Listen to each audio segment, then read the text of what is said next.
আচ্ছা, আমরা একটু সিরিয়ালে আসি। প্রথমে হচ্ছে 2 নম্বরে কি কারো সমস্যা আছে? 2 নম্বরটা বলো তো। না স্যার। আচ্ছা, যাও, এটা আমি আগে পড়াইনি, তারপর দেখতেছি কি বলে।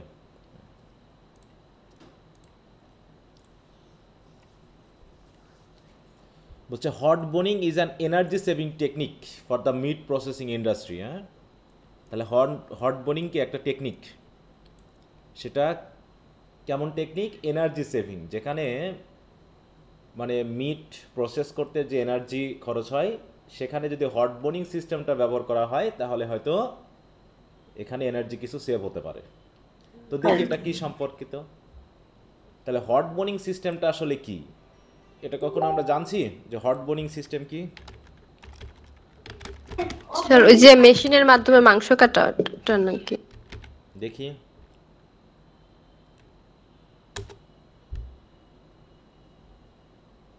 দেখো এখানে কি বলছে, দেখো এখানে একটা সিস্টেমের কথা বলা হচ্ছে। Hot boning is the process of removing meat from an animal carcass. Carcass মানে হচ্ছে বডি, তাই তো? তার যে মৃত বডি, সেই বডি থেকে কিভাবে মিটটাকে রিমুভ করা হয়, and cutting it into portions, এবং এটাকে এমন পোর্শনে কাটা হয় before the rigor mortis stage is complete. Meaning, এর মানে হলো while the meat is still warm and relatively soft. মানে মূল কথা হলো যে মাংস যদি বেশিক্ষণ রেখে দেওয়া হয় বডিতে, তাহলে ওটা কেমন জানি শক্ত হয়ে যায়। কিন্তু বলা হচ্ছে যে মিটটা ওয়ার্ম এবং রিলেটিভলি সফট থাকা অবস্থাতেই, মানে তার আগেই, মানে ওই পশুর বডি থেকে যদি আমরা মিটটাকে কেটে নিই, তাহলে সেটা হয়তোবা মানে আরও ভালো করে প্রক্রিয়াজাতকরণ করার ক্ষেত্রে সহজ হতে পারে। সহজে দেখা যাচ্ছে এনার্জিটা ওইভাবে লস হবে না, যেভাবে দেরি হলে পারে করা হতো। বলছে this method offer economic advantage. Economic মানে হচ্ছে অর্থনৈতিক, মানে যে তোমার energy saving, increasing meat yield, reducing labour and energy cost for chilling. Chill মানে কি? ঠান্ডা করে রাখা নাকি? হুম। Saving on chiller space compare to conventional cold boning. However it can lead to lesser tender meat if not handle properly. Tender meat মানে হচ্ছে নরম, সফট, এরকমটা নাও থাকতে পারে। এখানে কি প্রক্রিয়া আগে আসে বিষয়টা দেখো। প্রথমে হচ্ছে স্লাটার, অ্যানিমেলটাকে কাটা হয়। প্রি রিগর ডিবোনিং মানে হচ্ছে within a short period after slaughter, মানে হচ্ছে হত্যা করার বা কাটার অফেন উইদিন 90 মিনিটস, মানে 90 মিনিটের মধ্যে। But before rigor mortis sets the muscles are separated from the bones. মানে মূল কথা হলো বোনটা মানে রেখে দিলে পারে শক্ত হয়ে, দেখবো যে গরুর বা ছাগলের বা মুরগির বা যে কোনো মাংস তোমরা যদি দোকানে দেখো, যদি ওটা দীর্ঘ সময়ের হয়, হাত দিলে পারে বুঝতে পারবে একটু কেমন জানি টান টান হয়ে গেছে, শক্ত শক্ত হয়ে গেছে। ঠিক আছে তো? এই অবস্থার আগেই বোনটাকে ডিবোন করে ফেলা, মানে মাংস এবং তার হাড়টাকে আলাদা করে ফেলা। র্যাপিড কুলিং, তারপরে কি করতে হবে? The hot boned muscles are then rapidly cooled, তারপরে দ্রুত নিয়ে গিয়ে কুল্ড করা হয় টু প্রিভেন্ট মাইক্রোবিয়াল গ্রোথ, মানে যাতে কোনো মানে এখানে পচন না ধরে যায়। হ্যাঁ, অ্যান্ড প্রোটিন ডিগ্রেডেশন, যাতে প্রোটিনটা ডিগ্রেড না হয়ে যায়, কমে যায়, এবং যাতে এর উপরে কোনো কি মানে জীবাণু, তাই তো, মানে জন্মে না যায়। And R necessary step to maintain quality and self. তার মানে এই ক্ষেত্রে 3টা প্রসেস। প্রথমে হচ্ছে ওটাকে কাটা, তারপরে মাংসটাকে ছাড়িয়ে নেওয়া দ্রুত, এবং তারপরে সেটাকে কি করা? তোমার কুল করা, তাই তো, রেফ্রিজারেটর করা, যেটা এখানে দেখানো হচ্ছে। তো এই প্রক্রিয়াটাকে এখানে বলা হচ্ছে কি? Hot boning system. তাহলে সিস্টেমটা বোঝা গেছে তো কি করা হচ্ছে? হুম। জি স্যার, মিট প্রিজার্ভ করার জন্য একদম মিট থেকে ওটাকে প্রিজার্ভ করা হচ্ছে। হুম।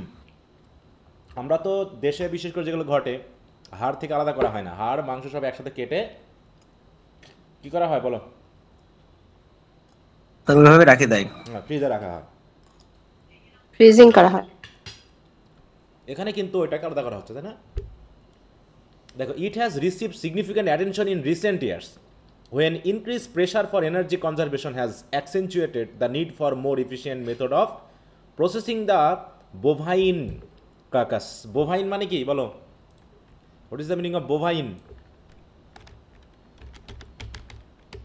Bovine মানে কি? স্যার অ্যানিমেল, হাড্ডি আলাদা পশু করা। পাখি। হ্যাঁ, এই যে অ্যানিমেল, বিশেষ করে গরু ছাগল গবাদি পশু এগুলোকে বোঝায়। Bovine refers to animals in the subfamily bovina which includes domestic cattle, গরু ছাগল ভেড়া ইত্যাদি। হ্যাঁ, এটাকে বোভাইন বলা হয়। তাহলে বোভাইন ক্যাকাস মানে বডি।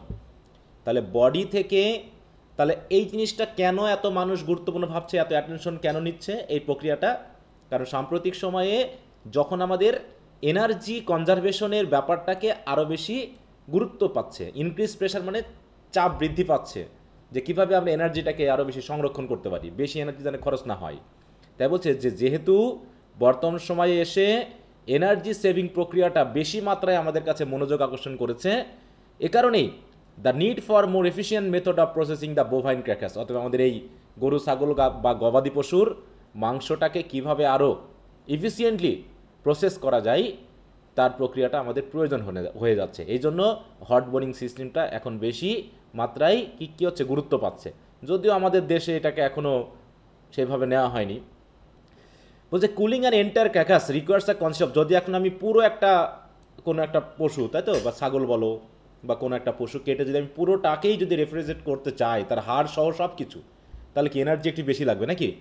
যে cooling and entire crackers requires a considerable amount of refrigerated space যেমন লাগবে, তাই তো, যত জায়গা বেশি লাগবে আমার তত বেশি এনার্জি লাগবে ঠান্ডা করার জন্য। Since bone and trimmable fat are cooled along with the muscle, কারণ আমরা মাসলের যে মাংসটা আমাদের প্রয়োজন হয়, সেই মাংসটার সাথে সাথে ওর ভিতরে হাড়ও থাকতেছে, আবার ফ্যাটও থাকতেছে। যে ফ্যাটটাকে যদি আমরা ট্রিম করে ফেলতাম বা হাড়টাকে যদি আমরা আলাদা করে ফেলতাম, তাহলে কি ঠান্ডা হতে সময় লাগতো কম। কিন্তু যেখানে চর্বি সহ হাড় থাকতেছে, সেখানে কি এনার্জি বেশি লাগবে না? বলো। জি স্যার, পাওয়ার বেশি নেবে। এই জন্য বলছে it is also necessary to space the carcass adequately in the refrigerated room. কিন্তু যখন আমরা হাড় এবং চর্বি আলাদা করে ফেলে দিচ্ছি, শুধু যদি মাসলটুকু রাখতেছি, তাহলে সেখানে জায়গাও রেফ্রিজারেটর কম লাগবে for better air movement and prevention of microbial contamination, এবং এতে মাইক্রোবিয়াল কন্টামিনেশনও প্রিভেন্ট হবে। Thus adding to the volume requirement for carcass chillers. অতএব ক্র্যাকাস বা এই মাংস বা বডি রিকোয়ারমেন্টের জন্য যে ভলিউম দরকার, হ্যাঁ, মানে যে স্পেস দরকার, যে এনার্জি দরকার, এগুলো যদি আমরা হাড় চর্বি সব রাখি, তাহলে আমাদের বেশি মাত্রা লাগতেছে, রিকোয়ারমেন্টটা বেশি হচ্ছে। কিন্তু যদি ওগুলোকে আমরা বাদ দিয়ে দিই, হাড় তো আমরা ওগুলো ব্যবহার করি না, খাইও না, তাহলে কেন ওটাকে আমি আবার আলাদা করে রাখবো? ওই জন্য ওটাকে মাংসের সাথ থেকে ছড়িয়ে নেওয়া হয়। দেখবা বিদেশে মাংস কীভাবে বিক্রি করা হয় জানো? শুধু মাংস মানে কি হাড় ছাড়া বিক্রি করা হয়, ওটা আলাদা করে কাটে এবং সুন্দর করে প্যাকেটিং করে, প্রক্রিয়াজাতকরণ করে। দেখছো কিনা জানি না, যদি ইউটিউব ভিডিও টিডিও দেখবা যে ওটা হাড়টা আলাদা করে ফেলে ওরা পুরো। ঠিক আছে, তো এই পর্যন্ত কি বোঝা গেল? জি স্যার। এবার বলছে conventional handling of meat. Conventional মানে হচ্ছে আমরা যেভাবে সাধারণত করে থাকি, তাই তো। Conventional handling of meat involved holding the beef sides in the cooler for 24 to 36 hours before boning. তাহলে কনভেনশনাল সিস্টেমে মানে বিশেষ করে এগুলো ইম্পোর্ট মানে এক্সপোর্টের ব্যাপারের সাথে বেশি করে রিলেটেড হচ্ছে। সেক্ষেত্রে কী করা হচ্ছে, involve holding the beef sides. Beef মানে কিসের বোঝাচ্ছে? বিফ, মাটন, তাই না, গরু, তারপর মাটন, ছাগল, এগুলো খেতে, তাই তো। বলছে in the cooler for 24 to 36 hours before boning. তাহলে বোনিং করার পূর্বে সাধারণত 24 থেকে 36 ঘন্টা, দেখো, বিফোর বোনিং, এর মধ্যে কি করতে হচ্ছে, আমাদের বিফ সাইডটাকে হ্যান্ডেল করতে হচ্ছে, হোল্ড করতে হচ্ছে, ধরে রাখতে হচ্ছে, মানে ঝুলিয়ে রাখবা। দেখবা যে ওই বিভিন্ন যেগুলো ইম্পোর্টের কাজ করে, যে সকল মানে কসাইখানাগুলোতে প্রচুর গরু ছাগল একসাথে কাটে তারা, তাই না। এবং সেটা কি বিশাল, সেই যেমন গাড়ির যেমন কারখানা থাকে, ফ্যাক্টরিতে যেমন থাকে, ওরকম সবগুলো ঝুলিয়ে রাখছে একদম সাথে করে, হ্যাঁ, দিয়ে কুল করা হচ্ছে। ওদের আবার কুলিং আমাদের মতোই ছোট রেফ্রিজারেটর কি কাজ হবে তখন, নাকি পুরো ওই রুমটাই তাদেরকে কুল করে রাখতে হয়? বলো, পুরো রুমটাই কিন্তু কাজ করাতে হয়। দেখছো কিনা ইউটিউব বা ভিডিওতে এটা? যদি স্যার দেখছি স্যার, হিউজ একটা ফ্রিজার রুম থাকে। হ্যাঁ, তারপর যে chiller in the traditional fashion is also associated with the loss of carcass weight. এতে কি হয়, যদি ওই অবস্থায় রাখা হয়, তাহলে তার ওয়েটটাও কিন্তু কমে যায়, কারণ ওই যে পানি অনেক সময় শুকিয়ে যায় দ্রুত, তাই তো। এতে কি হয়ে যায়, মাংসের যে ভারটা থাকে, ওয়েটটা থাকে, সেটা কমে যায়। রেঞ্জিং ফ্রম 2% to 4%, দেখো, প্রায় 2 to 4% কিন্তু কমে যায়, due to evaporation of moisture from the meat tissue. ওই যে মিট টিস্যু থেকে, তাই না, ওর যে কোষ থেকে বাষ্প হয়ে কি হয়ে যায়, উড়ে যায়, তার যে ময়েশ্চারাইজেশনটা থাকে, তাই না, যে তোমার পানি থাকে, সেটা শুকিয়ে যাওয়ার কারণে ওর যে ওয়েটটা সেটা কিন্তু কমে যায়। এতে দেখা যাচ্ছে লসও হতে পারে, এটা হচ্ছে ট্রেডিশনাল সিস্টেমে। এছাড়াও early excision or hot boning of muscle prerigor followed by vacuum packaging, এই যে প্যাকেজিং করে থাকে, হ্যাজ সেভারেল পটেনশিয়াল অ্যাডভান্টেজ। তার মানে ওই মাংসটাকে হট বোনিং করে, তাই তো, সেটাকে যদি আমরা ভ্যাকুয়াম প্যাকেজিং করে ফেলি, যাতে যার ভিতরে কোনো বাতাস থাকবে না বা বায়ু থাকবে না বা জলীয় বাষ্প থাকবে না, তার বিশেষ কিছু সুবিধা আছে। By removing only the edible muscle and fat prerigor refrigeration space and cost are minimize. তাহলে সুবিধাগুলো কী কী? প্রথমে হচ্ছে যখন আমরা মাসল, যেটুকু এডিবল মানে কি ভোগ্য নাকি বা খাওয়া যায় এরকম মাংস অংশটুকু এবং যতটুকু ফ্যাট খাওয়া যায় সেইটুকু যখন আমরা রিমুভ করে ফেলতেছি, তখন আমাদের রেফ্রিজারেটরে স্পেস কম লাগতেছে, কষ্ট কম লাগতেছে। দেখো, হ্যাঁ, বোন লেভার ইজ ডিক্রিজড, কী হচ্ছে, এবং বোন লেভারিংয়ের জন্য যে আমাদের পরিশ্রমটা দরকার সেটা কমে যাচ্ছে, অ্যান্ড স্টোরেজ ইয়েল্ডস ইনক্রিজড। তাহলে বোন lever is decreased and storage yield increase. তাহলে স্টোরেজের মানে কি পরিমাণটা কমে যায়, মানে যেখানে আমরা হয়তো একটা গরু রাখতে পারতাম, সেখানে যখন আমরা প্রসেসিং করে মাসল বা যেটুকু এডিবল সেটুকু নিয়ে বাকিগুলো ফেলে দিচ্ছি, তখন আমাদের হচ্ছে কি, তখন আমাদের স্টোরেজটা কি হচ্ছে বলো, ইনক্রিজ হচ্ছে, মানে আমরা আরও হয়তো আর একটা পশু রাখতে পারছি, ব্যাপারটা এরকম। তা হচ্ছে because hot boning often results in the, দেখো, টাফেনিং অফ মিটকে যদি টাফ করা হচ্ছে, প্রসেস করার জন্য ওটাকে প্রেশারাইজ করা হচ্ছে। আর মোর রিসেন্ট অ্যাপ্রোচ, যেটা বর্তমান সময়ে এই পদ্ধতিটা নেওয়া হচ্ছে, hot boning following electrical simulation, সেটা আবার ইলেকট্রিক্যাল পদ্ধতিতে, has been use to reduce the necessary time of rigor mortis. এই যে এই শব্দটা বারবার আসতেছে, রিগর মোর্টিসটা আসলে কি, এখানেও সেটা বলা হয়েছে, রিগর মোর্টিস। হ্যাঁ, দেখো চলে এসেছে আগেই, দেখো রিগর মোর্টিস মিনস, এটা হচ্ছে পোস্টমর্টেম, এটা হচ্ছে fourth stage of death. It is actually, দেখো এটা বলতে কি বোঝাচ্ছে এখানে শুধু আমরা খেয়াল রাখি, it is one of the recognizable sign of death characterize by stiffening of the limbs of the corpse. মানে স্টিফেনিং মানে শক্ত হয়ে যায়, যে বললাম না, যারা নির্দিষ্ট সময় রাখলে পারে শক্ত হয়ে যায়।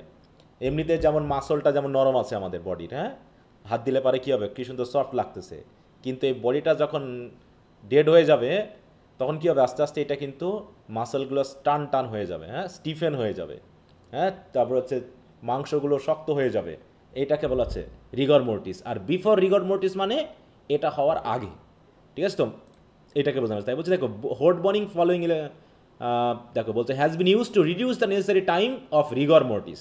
তাহলে রিগর মোর্টিস হয়ে যাবে, এর জন্য যে টাইমটা দরকার, মানে কি মাংস বা মাসল যে ইয়াগুলো, মিট, তাই তো, বা মাটন, যে অংশটুকুকে টাইটেনিং হয়ে যাবে, সেই টাইটেনিং হওয়ার আগেই যদি আমরা ইলেকট্রনিক সিমুলেশন প্রক্রিয়ায় হট বোনিং করে ফেলি, তাহলে দেখা যাচ্ছে যে আমাদের সুবিধাটা হচ্ছে, যেখানে মোটামুটি লেবার কমে যাচ্ছে, স্টোরেজ ইয়েল্ড হচ্ছে, বা এর যে মাংসের যে গুণগত মানটা সেটাও ঠিক থাকতেছে, এটা বলা হচ্ছে মেনলি।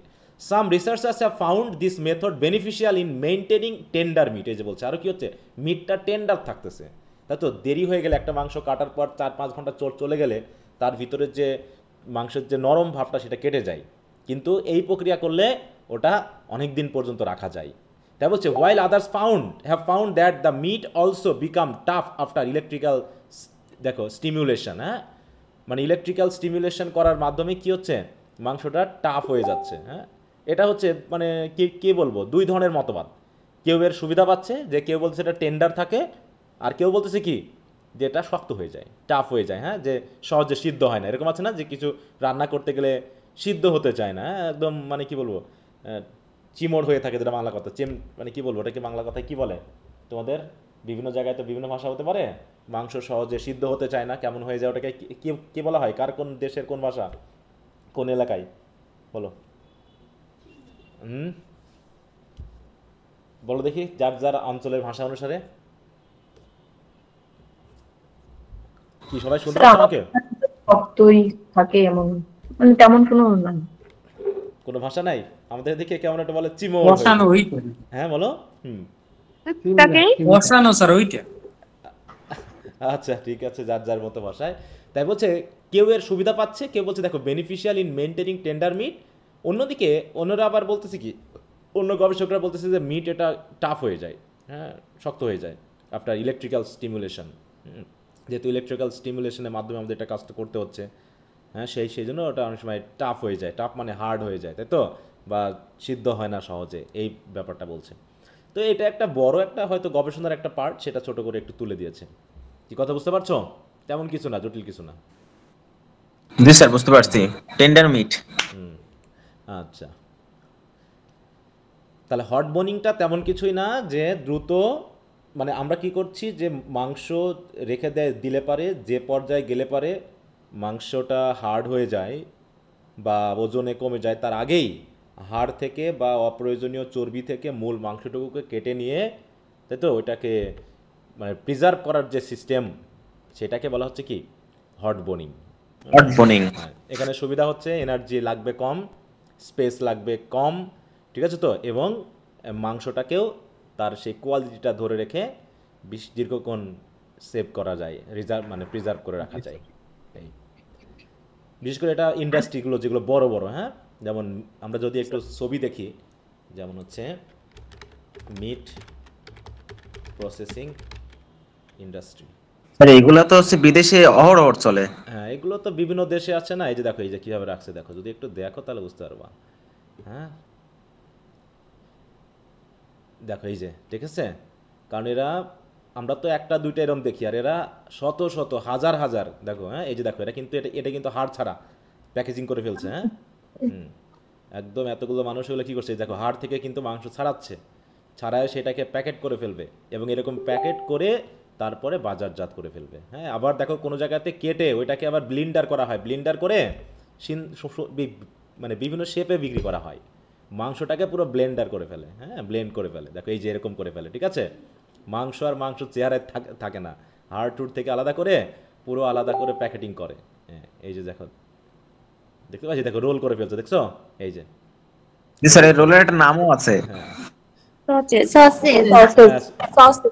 দেখো এই যে এখানে সব কি করে ফেলছে। হ্যাঁ, এই মাছ, দেখো এই যেখানে আবার কি করছে, হ্যাঁ, পুরোটাকে প্রসেস করে একদম সে নুডলসের মতো করে ফেলবে, বুঝতে পারছো, আটা ময়দা করে।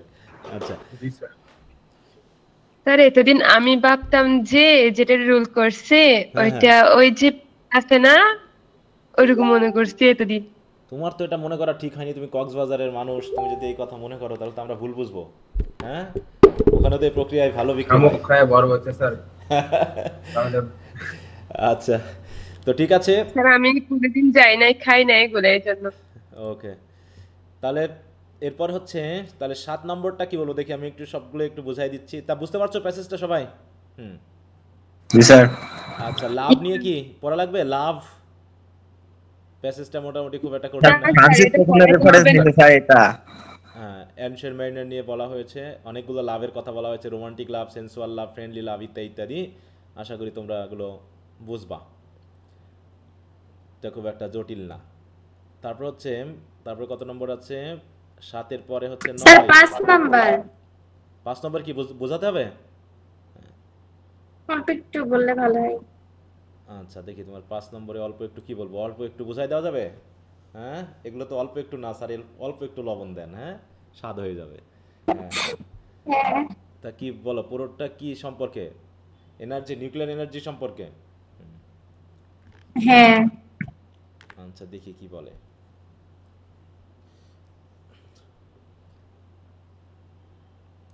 বলছে nuclear energy is basically the use of exothermic nuclear process that is used to generate useful electricity and heat। তাহলে হচ্ছে নিউক্লিয়ার এনার্জি কিভাবে তৈরি করা হয়, ঠিক আছে, তো এটা হচ্ছে কি একটা use of exothermic nuclear process. এটা হচ্ছে নিউক্লিয়ার একটা প্রসেস আছে, তাই না, বিশেষ করে সায়েন্সের যারা ছেলে মেয়ে আছো তোমরা ভালো করে জানবা, ওই প্রসেসের মাধ্যমে অধিক মাত্রায় কিভাবে বিদ্যুৎ এবং তাপ উৎপাদন করা যায়, সেটাই হচ্ছে। তাহলে হচ্ছে ওই নিউক্লিয়ার প্রসেসে যেভাবে আমরা ইলেকট্রিসিটি এবং হিট তৈরি করছি সেটাকে নিউক্লিয়ার এনার্জি বলা হচ্ছে, ঠিক আছে, নিউক্লিয়ার ফিউশনের মাধ্যমে না। This term is usually include nuclear fusion. Nuclear যে কী জানা হচ্ছে, পরমাণু না কি, অনুপরমাণু ভেঙে একটা থেকে আরেকটা থেকে আরেকটা এরকম করে কী করা হয় বলো, ফিউশন ঘটানো হয় না, সেটা ঘটিয়ে কি করা হয়, প্রচুর পরিমাণে তাপ উৎপাদন করা হয়। সেই তাপটাকে প্রক্রিয়াকরণে বাষ্পীয় ইঞ্জিন চালনা করার মাধ্যমে বিদ্যুৎ উৎপাদন করা হয়। ঠিক আছে, তোমরা বিজ্ঞানে পড়োনি, বিজ্ঞান বইয়ে, সায়েন্সের? জি স্যার। হুম, জি স্যার, ফিশন ফিউশন।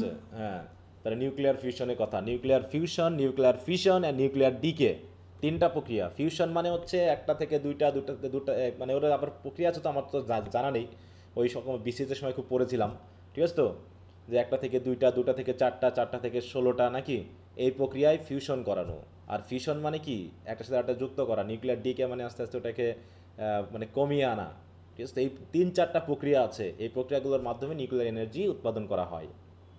বলছে the energy comes from the nucleus, হ্যাঁ, নিউক্লিয়াস থেকে আসে, which is the core of an atom. Atom মানে কি, পরমাণু নাকি, হ্যাঁ।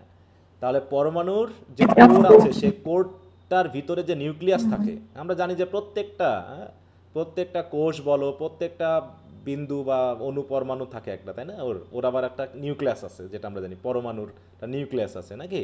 সেই নিউক্লিয়াস থেকেই মোটামুটি এনার্জিটাকে তুলে না হয়। বলছে nuclear energy has risen to be the subject of national conservation recently with the rise in need of meeting the world's power needs. হ্যাঁ, বিশ্বের যেহেতু পাওয়ারের, তাই তো এনার্জির যে প্রয়োজন সেটা যেহেতু দিন দিন বাড়ছে, তো এই প্রয়োজনটা কীভাবে মেটাতে হয়, এই মেটানোর উপর ডিপেন্ড করে বর্তমানে নিউক্লিয়ার এনার্জি একটা সাবজেক্ট হয়ে গেছে বর্তমানে। যে বর্তমানে কি আমাদের দেশে কি নিউক্লিয়ার এনার্জি কি আছে না, পাওয়ার প্ল্যান্ট আছে না, নিউক্লিয়ার পাওয়ার প্ল্যান্ট, স্যার রূপপুরে আছে। তাই তো, হ্যাঁ, রূপপুর পারমাণবিক বিদ্যুৎ কেন্দ্র, বিদ্যুৎ কেন্দ্র। সেটা হচ্ছে ওই nuclear energy has risen to be the subject. এখন এটা একটা গুরুত্বপূর্ণ একটা বিষয় হয়ে দাঁড়িয়েছে অফ ন্যাশনাল কনজারভেশন, হ্যাঁ, যে জাতীয়ভাবে আমরা কিভাবে নিউক্লিয়ার এনার্জিটাকে কনভারসেশন, আমি বলছি কনজারভেশন বলছি, আমি মিলছে না, ন্যাশনাল কনভারসেশন, ওটা নিয়ে আলোচনার বিষয় হয়ে দাঁড়িয়েছে, ঠিক আছে তো, যে কিভাবে আমরা আমাদের বৈশ্বিকভাবে, যেহেতু দিন দিন গ্যাস কমে যাচ্ছে, কয়লা কমে যাচ্ছে, তাহলে এখন আমরা কিভাবে বিদ্যুৎ উৎপাদন করব, পাওয়ার কিভাবে আমরা আমাদের চাহিদা মেটাবো, এই মেটানোর সাথে রিলেটেড আমাদের আলোচনা এখন বর্তমানে নিউক্লিয়ারে চলে এসেছে। কারণ কি, নিউক্লিয়ার এনার্জি এটা কখনো কমে না নাকি, এটা বাড়তেই থাকে তার স্প্লিটিং প্রক্রিয়ায়, যেটা এখানে বলছে দেখো, nuclear energy usually arises from its two main processes, the fission and fusion.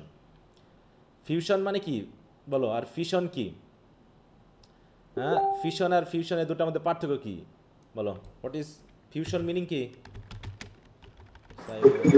Sir একটা হচ্ছে অনেকগুলো খনিজ মিলে মনে হয় এক জায়গায় হয়, আর একটা মনে হয় ভাঙা যায়। হ্যাঁ, তাহলে কোনটা সেই এক জায়গায় হওয়া বলো? ফিউশন হচ্ছে কি এক জায়গায় করা, হ্যাঁ, দেখো the result or the process of resulting of joining two or more things together. তার মানে এখানে মানে একের অধিক, তাই তো, একের অধিক নিউক্লিয়ার। দেখো আমরা যদি নিউক্লিয়ার ফিউশন বলি তাহলে এখানে কী প্রক্রিয়া আছে দেখো, নিউক্লিয়ার ফিউশন বলতে কী বোঝানো হচ্ছে, এই যে দেখো, হ্যাঁ, অনেকগুলো অ্যাটমিক, দেখো নিউক্লিয়ার, এটা কী করা হচ্ছে, এক জায়গায় জড়ো করা হচ্ছে, জড়ো করলে কি হচ্ছে, প্রচুর পরিমাণে এনার্জি তৈরি হচ্ছে, যে এনার্জিটা আমরা কী করে নিচ্ছি, প্রসেসটা করে আমরা বের করে নিচ্ছি। তাহলে দেখো nuclear fusion is a process where two light atomic nuclei combine to form a single heavier nucleus. তার মানে দুটা মিলে একটা করে, এরকম যখন অসংখ্য হয়ে যাচ্ছে জুড়ো, তখন releasing a massive amount of energy, তখন প্রচুর পরিমাণে এনার্জি তৈরি হচ্ছে। এটা হচ্ছে কি যুক্ত করা। আর ফিশন মানে কি, ভাঙ্গা নাকি? জি স্যার। দেখো ক্ষুদ্র ক্ষুদ্র নিউক্লিয়ার যখন যুক্ত হয়ে বড় একটা নিউক্লিয়াস তৈরি করে তখন হচ্ছে ফিউশন। তারপর nuclear fission is the process where the nucleus of an atom split into two, তাই তো, টু হয়ে যাচ্ছে, or more smaller daughter nuclei, মানে আস্তে আস্তে অনেকগুলো ভেঙে ফেলছে, একটা যখন ভেঙে অনেকগুলো আমরা তৈরি করে ফেলতেছি, ঠিক আছে তো, এবং প্রচুর পরিমাণে নিউট্রন প্রোটন, যেটা তোমরা সব বলো, হ্যাঁ, সায়েন্সের খুব, releasing a significant amount of energy along with neutrons and other particles, হ্যাঁ, অন্যান্য আরও পার্টিকেল তৈরি হয়, এটা হচ্ছে ফিশন। ফিশন মানে একটা থেকে এরকম দুইটা থেকে আরও দুইটা মিলে চারটা থেকে ওইরকম আরও মিলে 16টা, এরকম প্রচুর পরিমাণে ভেঙে তৈরি। তাহলে এরকম ব্যাপারটা বলছে, তাই বলছে নিউক্লিয়ার এনার্জি তৈরির দুটা প্রক্রিয়া, একটা হচ্ছে ফিশন প্রক্রিয়া, একটা হচ্ছে ফিউশন। নিউক্লিয়ার ফিশন বলতে কি বলছে দেখো, basically works by splitting an unstable uranium nucleus releasing energy. তাহলে এটাকে স্প্লিট করা হচ্ছে, ভাঙা হচ্ছে দুইটাতে। This process is what is mainly used in nuclear reactor. এটাতে নিউক্লিয়ার রিঅ্যাক্টরে ব্যবহার করা হয়, যেগুলো আমরা এই যে রূপপুরে ইউজ করছি। And help in boiling water, boiling কী হচ্ছে, পানি ফুটিয়ে সেটাকে কী করা হচ্ছে, ক্রিয়েটিং স্টিম, বাষ্প তৈরি করা হচ্ছে, যে বাষ্পের মাধ্যমে টারবাইন ঘুরিয়ে বিদ্যুৎ উৎপন্ন করা হচ্ছে, which helps in turning the turbines and creating energy. তাহলে ফিশনের মাধ্যমে আমরা একটা নিউক্লিয়ার, তাই তো, নিউক্লিয়াসকে ভেঙে দুটা তৈরি করছি, দুটার এই যে ভাঙার সময় যে এনার্জি টা তৈরি হচ্ছে, রিলিজ হচ্ছে, সেই এনার্জিটা ব্যবহার করে আমরা তাপ উৎপাদন করতেছি, সেই তাপটার মাধ্যমে আমরা পানি ফোটাচ্ছি, পানি ফুটিয়ে আমরা বাষ্প তৈরি করতেছি, সেই বাষ্পের মাধ্যমে একটা বিশাল টারবাইন বা ফ্যানের মতো কোনো কিছু ঘোরানো হচ্ছে, এবং তারপরে ঘোরানোর মাধ্যমে আমরা ওই যে ডায়নামো ঘোরাচ্ছি নাকি, মেনলি এক ধরনের ডায়নামো থাকে না, ওখান থেকে যেমন জেনারেটর চালিয়ে আমরা বিদ্যুৎ উৎপন্ন করি, ওইটাকে একটা টারবাইনের মাধ্যমে ঘোরানো হয়। এই টারবাইন আমরা কী কী প্রক্রিয়ায় ঘোরাতে পারি বলো তো? আমরা বাতাসের মাধ্যমে ঘুরতে পারি, যেগুলো হচ্ছে উইন্ডমিল বলে, তাই না? উইন্ডমিল যেগুলো থাকে বিশাল বিশাল সমুদ্রের পাশে দেখবা উইন্ডমিল খুঁজতেছে, ওটার মাধ্যমে আমরা কি করছি, ওই একটা টারবাইনকে ঘোরাচ্ছি, বুঝতে পারছি? ফ্যান ঘোরানোর মাধ্যমে টারবাইনকে ঘোরাচ্ছি, ঘোরানোর কারণে ওই টারবাইন থেকে কি হচ্ছে, এক ধরনের বিদ্যুৎ উৎপন্ন হচ্ছে। এখন এটা হতে পারে পানির মাধ্যমে, পানি করে নাই যে কাপ্তায় জলবিদ্যুৎ কেন্দ্র আছে না, প্রথমে পানিকে কি করা হচ্ছে, এক জায়গাতে জড়ো করা হচ্ছে, পানিকে ঝর্ণা থেকে নেমে আসা পানি এক জায়গাতে কি করা হচ্ছে, স্থির করা হচ্ছে, করে ওই পানিটাকে যখন জমে যাচ্ছে তখন তার ভিতরে এক ধরনের প্রেশারাইজ যে একটা শক্তি সেটা তৈরি হচ্ছে, সেই শক্তিটাকে একটা চ্যানেলের মাধ্যমে যখন দেওয়া হচ্ছে, ওই চ্যানেলে আবার কিছু ফ্যান রেখে দেওয়া হচ্ছে, টারবাইন রেখে দেওয়া হচ্ছে, তার পানি যখন যাচ্ছে উপর দিয়ে তখন ওই টারবাইনটা ঘুরতেছে, ও টারবাইনের সাথে যে মোটরটা থাকতেছে সেই মোটরটা ডায়নামোটা ঘুরে বিদ্যুৎ উৎপন্ন করতেছে। এটা হচ্ছে এক প্রক্রিয়া। আবার এই যে নিউক্লিয়ার এনার্জি বা কয়লা বলো, যে কোনো প্রক্রিয়ায় বলো না কেন, ওটা হচ্ছে সবটাতে কি করা হয়, পানি ফুটিয়ে স্টিম উৎপাদন করা হয়, যে স্টিমে কি করে ওই টারবাইন ঘুরিয়ে বিদ্যুৎ উৎপন্ন করা হয়। তাই এনার্জি এই নিউক্লিয়ারের মাধ্যমে, নিউক্লিয়ার এনার্জির মাধ্যমে এভাবে কাজটা করা হচ্ছে।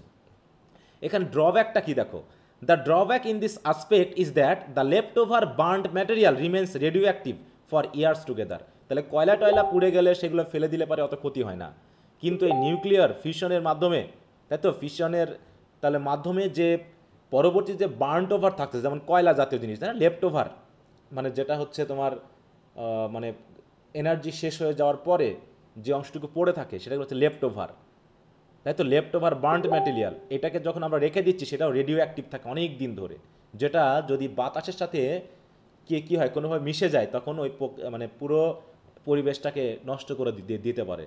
যেমন হয়েছিল সেই জাপানে, তাই না, হিরোশিমা নাগাসাকিতে যখন বোমা ফেলা হয়েছিল, এই রেডিও অ্যাক্টিভিটি কি এখনও মানুষের জন্য নাকি ক্ষতি সৃষ্টি করছে। ওখানে যারা থাকে তারা অসুস্থ হয়ে যায়, ওখানে গাছপালা হয় না, মাটিতে কোনো মানে কি বলবো, কোনো জীবন্ত কোনো গাছপালা বা জীব থাকতে পারে না, এরকমটা হয়ে গেছে, তাই না? তাই বলছে nuclear fission on the other hand, অন্যদিকে নিউক্লিয়ার ফিশন কি, on the other hand is a process of very, দেখো, clear energy and has great impact. That only drawback is that it requires very high amount of heat, and the isotopes of hydrogen being used here are an unlimited source and hence may last for a lifetime. দেখো এখানে only drawback হচ্ছে কি, এটা প্রচুর পরিমাণে হিটের প্রয়োজন হয়, যে হিটটা তৈরি করতে হলে আমাকে তো আরও এনার্জি খরচ করতে হচ্ছে। এবং এখানে আইসোটোপস অফ হাইড্রোজেন, এটাও সায়েন্সের ছেলেমেয়েরা ভালো বুঝে আইসোটোপ কি, এটা ওটা কি, ঠিক আছে, being used here an unlimited source, ঠিক আছে, তো যেটা ব্যবহার করা হয় এখানে এটা হচ্ছে আনলিমিটেড, এটা কোনো শেষ হয় না। আমরা বলি না যে ওই যে তোমার রিনিউয়েবল এনার্জির মধ্যে এটা পড়ে না, নিউক্লিয়ার এনার্জি রিনিউয়েবলের মধ্যে পড়ে, তাই না? কয়লা কি রিনিউয়েবল এনার্জি বলো? কয়লা রিনিউয়েবল এনার্জি বুঝো? রিনিউয়েবল এনার্জি কি? স্যার নবায়নযোগ্য। হ্যাঁ, তাহলে নবায়নযোগ্য এনার্জি কি, কয়লা, তেল, এগুলো নাকি নিউক্লিয়ার, সোলার, তারপর উইন্ড, এগুলো না নবায়নযোগ্য, যেগুলোর কোনো শেষ নাই। তাই বলছে the amount of energy released is great and the fair of running out of power is ruled out. মানে কোনো যে মানে শেষ হয়ে যাবে, রান আউট মানে কি শেষ হয়ে যাওয়া, পাওয়ার যে শেষ হয়ে যাবে এই ভয় থাকবে না, কারণ এটা অনেক দিন পর্যন্ত থাকে, লাইফ টাইম থাকে। তাই বলছে দেখো nuclear power runs on uranium, which means that it would be, কি হলো, আউট হয়ে গেল, it would be more efficient than running on, দেখো, কোল অ্যান্ড অয়েল, হ্যাঁ, তেল বা কয়লা দিয়ে চালানোর থেকে ইউরেনিয়ামের মাধ্যমে যদি চালানো হয় তাহলে সেটা অনেক বেশি ইফিসিয়েন্ট হয়। তা বলছে they are more dependable other than energy plants, যেগুলো হচ্ছে আমাদের এনার্জি যে সকল প্ল্যান্টগুলো আছে কয়লা তেলের, এগুলো থেকে এরা বেশি নির্ভরশীল, হ্যাঁ, অনেক বেশি dependable, and R not vulnerable to market fluctuation, এবং এর দাম দরও কমে না, কমে বলো, কয়লার দাম বেড়ে যায়, কখনো কমে কখনো বেড়ে যায়, তেলের দামও কখনো কমে যায় কখনো বেড়ে যায়, কিন্তু নিউক্লিয়ার এনার্জি একবার যেটা তৈরি করা হবে সেটা অনেক দিন ধরে চলবে, বলতে লাইফ টাইম পর্যন্ত চলতে পারে, অতএব এরা দাম বাড়ার কমার কোনো সুযোগ নেই। তাই বলছে are not vulnerable to market fluctuations, they do not emit greenhouse gases which affects global warming, এবং এই নিউক্লিয়ার এনার্জি ব্যবহার করার কারণে কয়লা তেল ইউজ করে যে গ্রিন হাউস ইফেক্ট মানে গ্রিন হাউস গ্যাস তৈরি করা হয়, যেগুলো গ্রিন হাউস ইফেক্টের মাধ্যমে গ্লোবাল ওয়ার্মিংয়ে প্রভাবিত করছে, সেগুলো অন্তত নিউক্লিয়ারে হয় না। অতএব এটা এগুলো হচ্ছে safe. This is cheap and helps in providing jobs to many. এছাড়াও এটা প্রক্রিয়াজাতকরণ করতে অনেক মানুষের চাকরির প্রয়োজন হয়, তাই না? মানে অনেক মানুষের সাহায্যের প্রয়োজন হয়, এতে চাকরির বাজারটাও বেড়ে যায়। হ্যাঁ, helps in providing jobs to many. The greatest advantage is the use of nuclear medicine in incurable disease like cancer therapy and in medical process like CAT, দেখো সিএটি স্ক্যান বা এমআরআই মেশিন, এগুলোতেও nuclear energy ব্যবহার করা হয়। এগুলো এক একটা সুবিধা নিউক্লিয়ার মেডিসিনের, ঠিক আছে? মানে নিউক্লিয়ার পাওয়ার আসলে কতখানি উপকারী। এছাড়াও nuclear energy emits high level radioactive waste which when not disposed, এইখানে হচ্ছে ক্ষতিকর দিক। হ্যাঁ, উইথ কেয়ারফুল মেজার্স, মানে সতর্ক ব্যবস্থা নিয়ে যদি এটাকে ডিসপোজ করা না হয়, তাহলে রেডিও অ্যাক্টিভ যে ওয়েস্টগুলো থাকে সেগুলো কী করতে পারে, কুড বি হার্মফুল, সেটা আমাদের ক্ষতি করতে পারে। They take thousands of year to become inactive, আর এই যে রেডিও অ্যাক্টিভিটি, তাই তো এগুলো ইনঅ্যাক্টিভ হতে হাজার হাজার বছর নেয়। অতএব এটাকে যদি আমরা প্রসেসটা খুবই সাবধানে না করি, কোনোরকমভাবে যদি হাত থেকে বেরিয়ে প্রকৃতির সাথে মিশে যায়, তাহলে হাজার হাজার বছর এখানে ক্ষতি তৈরি করে যাবে। The meltdown of nuclear power is very dangerous. হ্যাঁ, and careful measures need to be taken, দেখো টেকেন কেয়ার অফ, একই কথা, careful measures need to be taken care of. হ্যাঁ, ফোর্সিং দিস পসিবিলিটিস। হ্যাঁ, তাহলে এই পসিবিলিটিগুলো যাতে না থাকে, যাতে ক্ষতিটা যাতে না হয়, সেই জন্য আগে থেকে কেয়ার নিতে হবে যে আমরা হ্যান্ডলিংটা ঠিকমতো করতে পারছি কিনা, তাই তো প্রক্রিয়াজাতকরণটা ঠিকমতো করতে পারছি কিনা। কারণ meltdown of nuclear power is very dangerous. যদি একবার বেরিয়ে যায়, হ্যাঁ, প্রকৃতির মধ্যে মিশে যায় যদি একবার, তাহলে এটাকে আর নিয়ন্ত্রণ করা সাধ্য কারণেই। On the whole nuclear energy is safe to us and one among the best source of energy. অতএব মূল কথা হলো নিউক্লিয়ার এনার্জি আসলে সেফ টু ইউজ, আজ বলেছি সেফ টু ইউজ, কিন্তু যদি এটাকে আমরা কী করতে পারি, কেয়ারফুলি যদি আমরা এটাকে কী করতে পারি বলো, কন্ট্রোল করতে পারি নাকি, বা ইউজ করতে পারি, তাহলে সেটা আমাদের জন্য সেফ। এবং এটা হচ্ছে one among the best source of energy. তো এনার্জি যত সোর্স আছে তার ভিতরে এটা হচ্ছে তাদের অন্যতম একটা বেস্ট। তো এই হলো ব্যাপার, কি বোঝা গেল?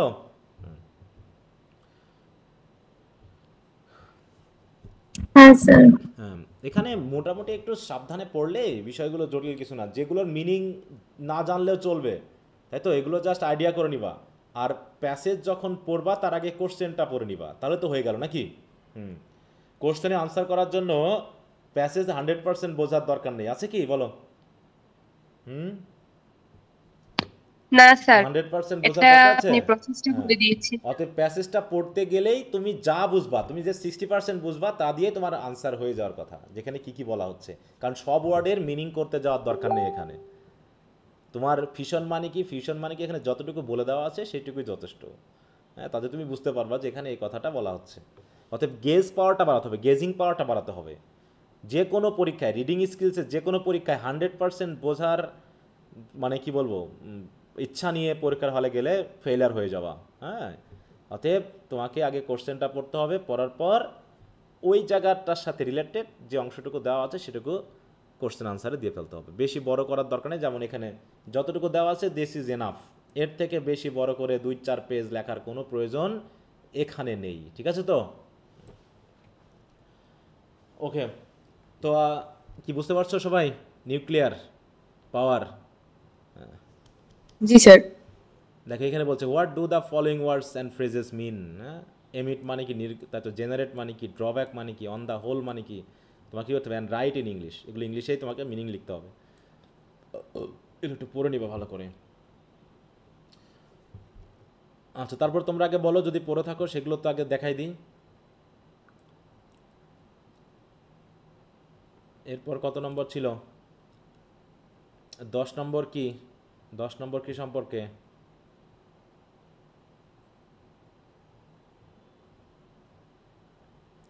টলারেন্স। জি স্যার, এটা পড়া হয়েছিল। এটা কঠিন আছে? কারো সমস্যা থাকলে বলে ভালো, দ্রুত বলে ভালো। টলারেন্সটা কি পড়ানো লাগবে? আচ্ছা, হ্যাঁ, না স্যার। স্যার পড়তে হবে না। আচ্ছা ঠিক আছে। তারপরে 10-এর পর কত? 14 নম্বর। আপাতত যেগুলো আমি বলেছি সেগুলো আগে একটু দেখাই দিই। 14 নম্বর, সম্ভব হলে সবাই একটু প্যাসেজগুলো মনোযোগের সহিত সবগুলো পড়ে নেবে। আমি বাছাই করে দিয়েছি, তারপরেও নিজের ইয়াতে একটু পড়ে নেবে। এটাও কি কঠিন আছে? স্যার এটাও পড়া পড়েছি এটা? জি স্যার। আচ্ছা, তারপর যদি কারো কোনো প্রবলেম থাকে বলো। 14 পর 15 ছোট আছে, সহজ আছে, সাকসেস নিয়ে। 15 ইজিপশিয়ানস বিলিভড, এটা কি পড়তে হবে? জি স্যার পড়তে হবে। পড়তে হবে, আচ্ছা দেখি। জি স্যার। বলছে তা ইজিপশিয়ানস বলতে কাদেরকে বোঝায়? ইজিপশিয়ান কারা? স্যার মিশরীয়।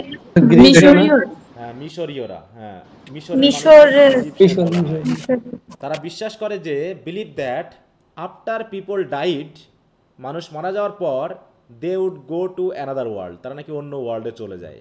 ঠিক আছে তো? In that world they thought, তারা মনে করে সেই পৃথিবীতে, মানে যে পৃথিবীতে তারা মরার পর যাবে, people would still need many of the things they had on earth, এই পৃথিবীতে যা যা ছিল তাদের তাদের সেই জিনিসগুলোর অনেকটাই পরের ওয়ার্ল্ডে লাগতে পারে। বুঝতে পারছো? তাহলে people would still need many of the things they had on earth, পৃথিবীতে তাদের যা যা ছিল সেগুলো নাকি পরের পৃথিবীতেও লাগতে পারে। এটা তৎকালীন মানুষ চিন্তা করে, দে থট মানে তারা ভাবতো। এ কারণে their kings had many wonderful treasures, এবং তাদের রাজাদের তো প্রচুর পরিমাণে বিভিন্ন ধরনের সম্পদ আছে, ট্রেজার আছে। And this treasures were buried with them, আর এ কারণেই তৎকালীন মানুষকে কী করতো? রাজাদের সাথে তাদের সম্পদগুলোকে কবরে দিয়ে দিত, কারণ তারা মনে করতো এগুলো আবার তারা অন্য জগতে নিয়ে যাবে, মরে যাওয়ার পর যে জগতে যাবে সেই জগতে। কি কথা বুঝতে পারছো? আচ্ছা জি স্যার। তাই বলছে that kings are not buried in the open ground or in graveyards, তৎকালীন রাজাদেরকে আমাদের মতো যেমন কবরে দেওয়া হয় কবরস্থানে, ওরকমভাবে তাদেরকে কবরস্থ করা হতো না, বরং but in great buildings or tomb called pyramid, তাহলে পিরামিড নামে বড় বড় যে টম্ব থাকে বা বিল্ডিং থাকে সেখানে তাদেরকে বেরিড করা হতো। Which were build out in the deserts, যেগুলো এই মরুভূমিতে তৈরি করা হতো, আমরা তো জানি। This pyramids which can still be seen today, আজকালকার দেখা যায়, এখনও দেখা যায় এরকম পিরামিড রয়েছে, ওয়ার মেড অফ স্টোন, যেগুলোকে স্টোন দিয়ে তৈরি করে। তাহলে পিরামিডগুলো কি দিয়ে তৈরি করা হতো? স্টোন দিয়ে। ইনসাইড দেয়ার আর সিক্রেট ডোরস, এবং সেই পিরামিডের মধ্যে আবার গোপন দরজা আছে, হ্যাঁ, which lead to secret passages, যে দরজা দিয়ে আমরা গোপন প্যাসেজ বা রাস্তায় প্রবেশ করতে পারবো। দেন টু আর সিক্রেট চেম্বার, সেই রাস্তা দিয়ে আমরা একটা সিক্রেট চেম্বার বা কক্ষে যেতে পারবো। সেই কক্ষে কি করা হয়? There the body was preserved so that it would go on looking the same for thousands of years, এবং তাহলে কি হচ্ছে? প্রথমে একটা সিক্রেট ডোর, তারপরে সিক্রেট প্যাসেজ, তারপর একটা সিক্রেট চেম্বার। ওই সিক্রেট চেম্বারে বডিগুলোকে প্রিজার্ভ করে রাখা হয় মমি করে, যাতে কি করা হয়? হাজার হাজার বছর পরেও বডিগুলোকে দেখতে যেন একই রকম লাগে, হ্যাঁ। It would go on looking the same for thousands of years. This preserve bodies are called mummies, তাকে এগুলোকে মামিজ বলা হয়, যে মমি বলি না আমরা, সে mummy. The mummy and all pharaohs treasures were locked in secret chamber, আর ওই সিক্রেট চেম্বারে কি কি রাখা হয়? ওই ফারাওদের সম্পদ সহ তাদের বডিগুলোকে বা মামিগুলোকে ওই সিক্রেট চেম্বারে লক করে রাখা হয়েছিল, বা লক করে রাখা হতো। এখন কি আর করা হয় এগুলো? বলো। হ্যাঁ, কত ধরনের মানুষ পৃথিবীতে ছিল, হ্যাঁ, কত বিশ্বাস ছিল। Many of the secret chambers have been found, এখন ইদানিং পাওয়া গেছে, অনেক সিক্রেট চেম্বার পাওয়া গেছে। Some of the mummies are in the British Museum in London, কিছু কিছু মামি আমার ব্রিটিশ মিউজিয়ামে রাখা হয়েছে লন্ডনের। The most wonderful treasures of all were those of pharaoh, দেখো টুটেন খামেন, টুটেন খামেন বলে একজন আছে, তোমরা ইতিহাস যদি পড়ে থাকো তারাও জানবা, তাই তো, মিশরের। তাহলে টুটেন খামেন নামে যে ফারাও আছে তার ট্রেজারগুলো হচ্ছে সবচেয়ে wonderful. And these are now in government museum in Cairo, মিশরের কায়রো, তাই তো, রাজধানী কায়রো, সেখানে গভর্নমেন্ট মিউজিয়ামে ওগুলো রাখা হয়েছে। Although the rich people in Egypt enjoyed many wonderful things, যদিও বলছে কি ধনী মানুষেরা, ইজিপ্টের ধনী মানুষেরা খুব ওয়ান্ডারফুল জিনিস তারা এনজয় করে, কিন্তু গরিবেরা, poor people lead very hard lifes, তাহলে গরিবেরা কিন্তু কঠিন জীবনযাপনই করে। The pyramids are build by slaves, এই পিরামিডগুলো কাদের দিয়ে তৈরি করা হয়েছিল বলো? স্লেভ দিয়ে। ওই বড় বড় পাথর, হ্যাঁ, ওই পাথরগুলোকে কেটে কিভাবে দেয়া, তাহলে পরিশ্রমটা একটু ভাবো একবার, হ্যাঁ, যে বিশাল পিরামিড বানাতে কত পাথর লাগছে, সে পাথরগুলো কোথা থেকে আনা হয়েছে, এবং সে পাথরগুলোকে কেটে যে সুন্দর করে ডিজাইন দেওয়া হয়েছে, রূপ দেওয়া হয়েছে, সেগুলো করতে কত হাজার হাজার বছর লেগেছে এবং সেখানে কত মানুষকে পরিশ্রম করতে হয়েছে, ওই কাজ করাতে গিয়ে কত মানুষকে কি করা হয়েছে, হত্যা করা হয়েছে, মারা হয়েছে, হ্যাঁ পেটানো হয়েছে কাজ করানোর জন্য। এই নিয়ে অনেক ইংলিশ সিনেমাও আছে, হ্যাঁ দেখলে পারে বুঝতে পারবা যে কীভাবে পরিশ্রম করানো হতো, হ্যাঁ হাতি দিয়ে টানানো হতো, তারপরে মানুষ দিয়ে টানানো হতো এই পাথরগুলোকে। তাই বলছে moving the great stones in the hot sun, এমনিতে যেহেতু ওদিকে হচ্ছে কি অ্যারাব কান্ট্রি, তাই না, এমনিতে গরম আবহাওয়া, সেই তাহলে গরম রৌদ্রের ভিতরে বড় বড় পাথর মুভ করা was terribly hard work and the slaves were treated very cruelly, তাদেরকে নিষ্ঠুরভাবে আচরণ করা হতো। Those slaves who made the secret entrance to the tomb were killed, দেখো আর যারা হচ্ছে ওই সিক্রেট চেম্বার যারা বানানো হয়ে গেলে তাদেরকে আবার মেরে ফেলা হতো যাতে তারা আর বলতে না পারে, ঠিক আছে তো। তাহলে those slaves who made the secret entrances to the tombs were killed when the work was finished so as to make sure they would not tell others what they knew, হ্যাঁ যাতে তারা অন্যদেরকে বলতে না পারে যে তারা যা তৈরি করেছে বা দেখেছে। এই হলো গল্পটা। খুব কঠিন জিনিস বলো তো, প্যাসেজগুলো খুব কঠিন না ইন্টারেস্টিং তথ্য দিচ্ছে? Interesting sir. হ্যাঁ একটু পড়তে হবে, এখানে কঠিন কিছু না, ক্লজ ফ্রেজগুলো বুঝে পড়লে কঠিন না। দেখুন এই জায়গায় এই সেন্টেন্সটা একটু খেয়াল করো, এখান থেকে শুরু করে এই সেন্টেন্সটা বলছে those slaves who made the entrance to the tomb, এইটুকু একটা ফ্রেজ তাই না, অ্যাডজেক্টিভ ফ্রেজ কোনটুকু, এইটুকু, হু made the secret entrance to the tomb. তাহলে এই টম্বে যাওয়ার জন্য যে এন্ট্রেন্স বা পথ, সিক্রেট পথগুলোকে যারা তৈরি করতো সেই স্লেভদেরকে কি করা হতো, ওয়ার কিল্ড, তাদেরকে হত্যা করা হতো। কখন হত্যা করা হতো? When the work was finish, যখন কাজটা শেষ হয়ে যেত। কী কারণে? So as to make sure, নিশ্চিত হওয়ার জন্য, that they would not tell others, যে তারা অন্যদেরকে বলতে পারবে না, কি বলতে পারবে না, হোয়াট দে নিউ, তারা যেটা জানতো। দেখো কতগুলো ক্লজের ভিতরে আছে, এটা যদি পরীক্ষায় দিয়ে দেয় যে এই সেন্টেন্সে কয়টা ক্লজ আছে, তাহলে কয়টা ক্লজ বলতে পারবা কেউ? স্যার 3টা মাত্র, এখানেই তো 2টা আছে। এই যে they would not tell others what they knew, এখানেই 2টা আছে। আর আগের এই সেন্টেন্সটাতে তো মোটামুটি কয়টা আছে? 3টা আছে। দেখো একটা হচ্ছে who made the secret entrance to the tombs, এটা একটা, আর দোজ স্লেভস ওয়ার কিল্ড, এটা একটা, when the work was finished, এটা একটা। তাহলে টোটাল হচ্ছে 3টা। 3টার এদিকে হচ্ছে কয়টা? 2টা, 5টা। আবার যদি দ্যাট দিয়ে শুরু করি তাহলে এই পুরোটা মিলে আবার আরেকটা, হ্যাঁ টোটাল 6টা ফ্রেজ আছে এখানে, এই ক্লজ আছে এখানে। ক্লজগুলো না ধরতে পারলে মিনিংটা আসবে না মাথায়, ঠিক আছে তো, মানে কঠিন লাগবে যে বুঝলাম না কি যেন বললো, একটু কেমন আবসা আবসা লাগবে উত্তরগুলো। হ্যাঁ এই জন্য ক্লজ ফ্রেজগুলো তো আমি পড়িয়েছিলাম, তোমরা কতটুকু গুরুত্ব দিয়ে পড়েছো আমি জানি না। এখন বাকিটা তোমাদের প্রয়োজনে যা লাগবে তাই তো নিবা। ডাক্তারে ওষুধ দিলে পারো, আমরা ওষুধ খেতে চাই না। হ্যাঁ তো কি বোঝা গেল প্যাসেজটা? খুব কঠিন? না স্যার। আচ্ছা না স্যার। ওকে, তারপরে কত নম্বর? এটা গেল হচ্ছে 15, তাই না? 15-র পরে হচ্ছে 18। 18 নম্বরটা কি বলছে? অ্যাম্বিশন। এটা পড়ানো হয়েছে এটা কি পড়া হয়েছে? আগে এটা পড়া আছে স্যার। জি স্যার। জি স্যার। তাহলে এটা পড়ানো হচ্ছে 18 নম্বর। 18-এর পর কত আছে? 22। সেই 22 পড়ানো হয়েছে। পড়ানো আছে স্যার। 22 পড়ানো আছে। আচ্ছা আমি আবারও বলছি, যদি সম্ভব হয় তোমরা বাকি প্যাসেজগুলো একটু দেখে যাওয়া, ঠিক আছে তো? লনলিনেস, তাই না, এটা লনলিনেস নিয়ে 22। আচ্ছা 22 নম্বর পড়ানো আছে। তারপরে 23 নম্বর আছে জি স্যার। লিটারেসি।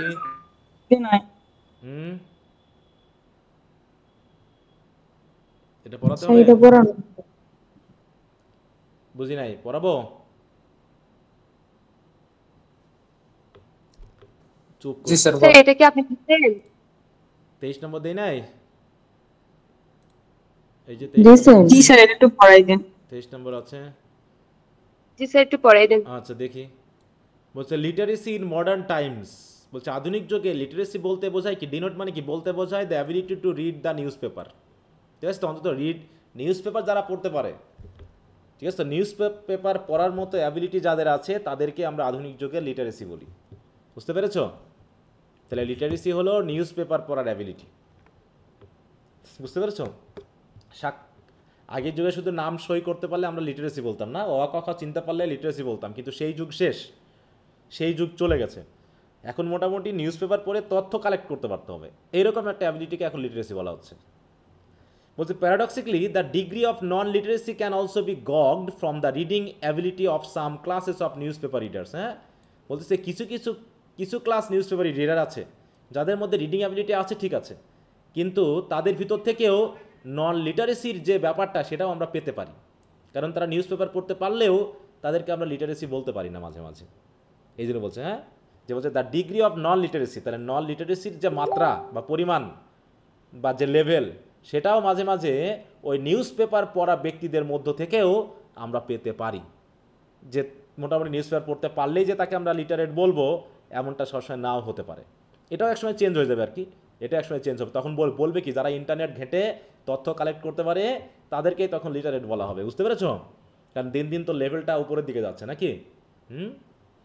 তাই বলছে দেখো, for the surprising fact about modern news paper, বলছে মডার্ন নিউজ পেপারের সবচেয়ে আশ্চর্যজনক বিষয় হলো যে they cater for such a wide range of IQ ability as to include all types of readers. তাহলে বর্তমানে নিউজ পেপারগুলো আবার খুব ইজি নিউজ পেপার না, এখানে বিভিন্ন মাত্রার আইকিউ অ্যাবিলিটি রয়েছে। সে আইকিউ যদি ধরতে না পারে তাহলে তাকে আমরা লিটারেট বলতে পারবো না। এই জন্য নিউজ পেপারে কোন লেভেলের নিউজ পেপার সে পড়তে পারে তার উপর ভিত্তি করে আমরা লিটারেট ইলিটারেট বাছাই করতে পারবো, বুঝতে পারছো? তাই বলছি কি, যে খেয়াল করো যে মডার্ন নিউজ পেপারে কিছু সারপ্রাইজিং ফ্যাক্ট রয়েছে, সে ফ্যাক্টগুলো কি, যে দে ক্যাটার ফর মানে কি, দেওয়া, প্রদান করা, provide such a wide range of IQ ability as to include all types of readers. Many tabloids are so far from being news paper. Tabloid মানে বুঝো তো, ট্যাবলয়েড কি, দেখো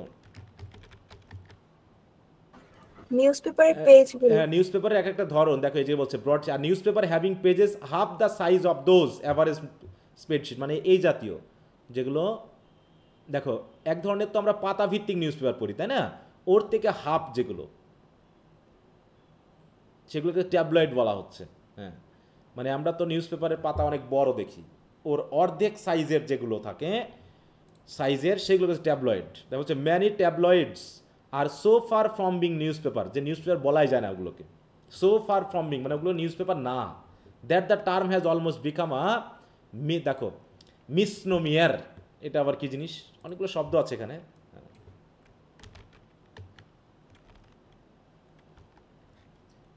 সরি,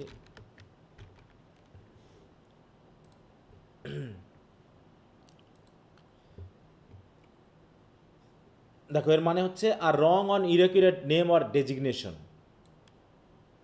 বলছে দেখো মিসনোমিয়ার, হ্যাঁ মিসনোমিয়া, এইটা বলছে morning sickness is a misnomer for many women since the nausea can occur any time during the day.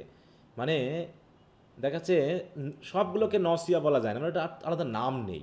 Morning sickness এটা নসিয়া বলা যায় না, নসিয়া অন্য যে কোনো সময় ঘটতে পারে, আর মর্নিং সিকনেস শুধু সকালে ঘটে, অতএব এই জন্য হচ্ছে মিসনোমিয়ার, মানে কোনো নাম নেই এরকম একটা রোগ। A wrong or inaccurate name or designation, misnomer. তাই বলছে কি, যে অনেক নিউজ পেপার আছে যেগুলোকে আমরা নিউজ পেপার বলে ভুল নামে চালাচ্ছি। হ্যাঁ, এদের নিউজ পেপারের মধ্যে ফেলা যায় না, যেগুলো কেউ পড়তে পারে ঠিক আছে, কিন্তু ওদেরকে আবার ইলিটারেট বলা যাবে না। তারপর the term has almost become a misnomer. Again the emphasize on pictorial representation রয়েছে, অনেক নিউজ পেপার রয়েছে যেখানে প্রচুর ছবি থাকে, ঠিক আছে তো।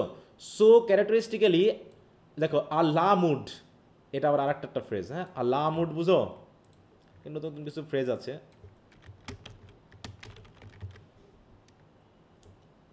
আলামুড, দেখো এটা একটা ফ্রেঞ্চ শব্দ, এর মানে হলো কি in the fashion or in style, যেটা বর্তমানে চলছে মানে চলমান। দেখো a la mode is a phrase that literally means in the fashion or in style, মানে যেটা চলমান, যেটা বর্তমানে আছে এরকম কিছু, ঠিক আছে তো।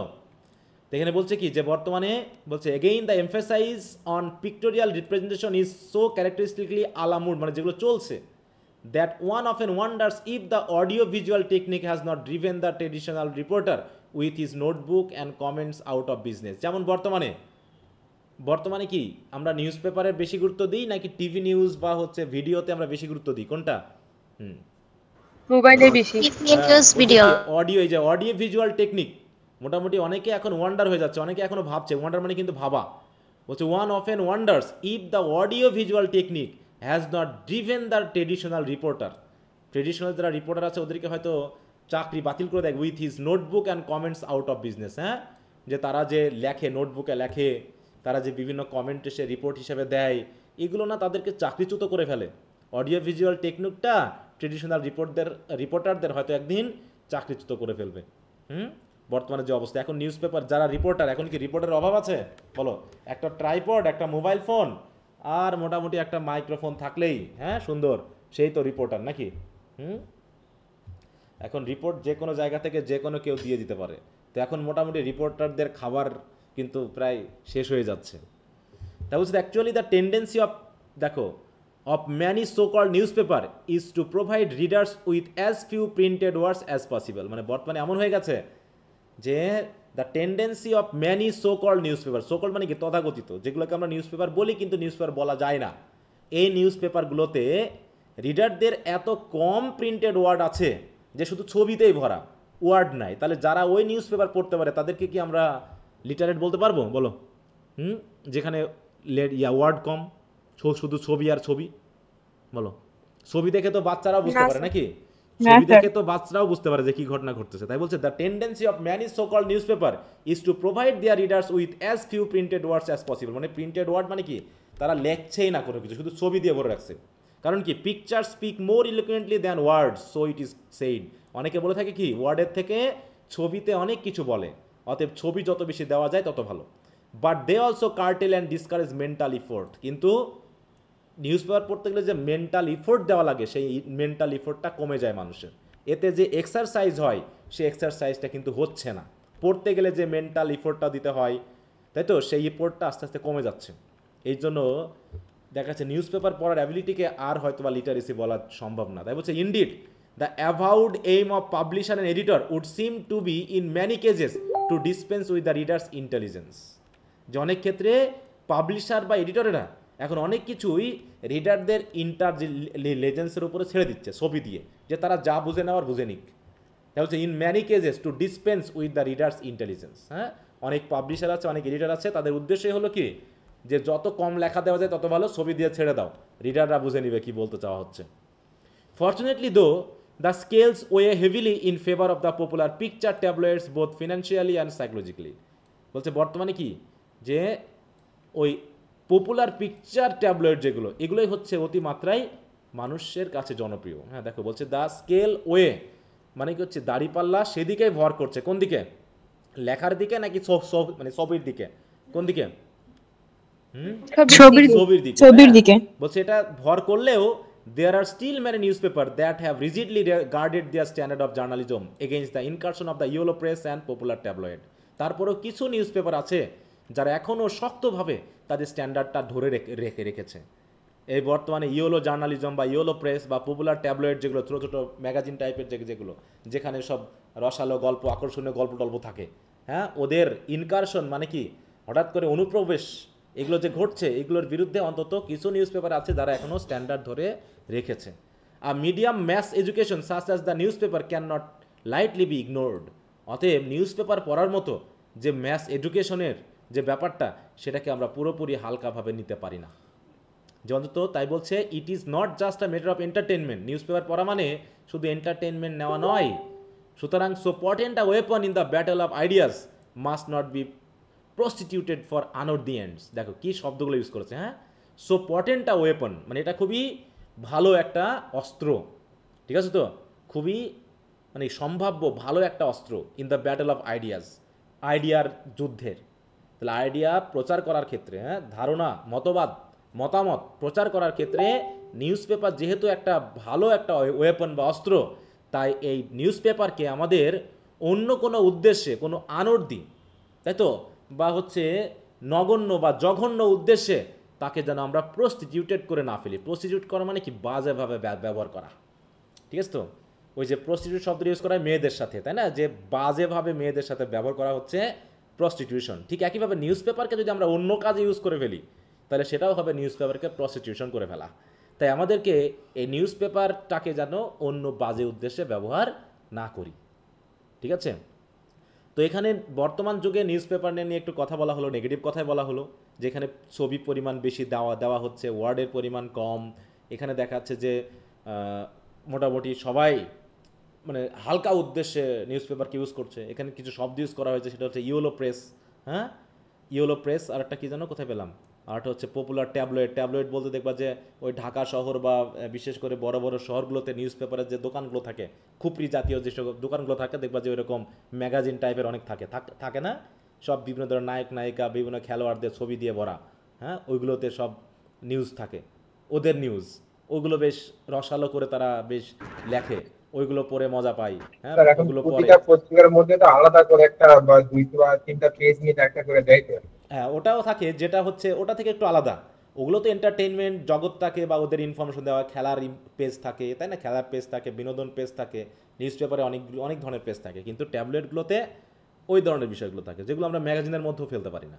তাই ওইগুলো যারা পড়তে পারে ওদেরকে তো আমরা লিটারেসির মধ্যে ফেলবো না। তাই বলছে মডার্ন যে ডিনোটেশন দেওয়া হয়েছে, যে ডেফিনেশনটা দেওয়া হয়েছে লিটারেসির, যে নিউজ পেপার যারা পড়তে পারে তারাই হচ্ছে লিটারেট, তাহলে এটা সব ক্ষেত্রে আবার খাটবে না। তাই বলছে না যে কিছু কিছু class of news paper reader রয়েছে যাদেরকে নিউজ পেপার পড়তে পারলেও তাদেরকে আমরা নন লিটারেসির মাত্রাতেই ফেলতে পারি, ঠিক আছে, ওখানেই তারা আমরা ফেলে দিব। কারণ কি এই জাতীয় এখানে কিছু নিউজ পেপারের কথা বলা হলো যেগুলো নিউজ পেপারের নামকরণ করা ভুল হয়েছে, যে মিসনোমিয়ার, হ্যাঁ যেগুলোকে আসলে নিউজ পেপার বলাই যায় না।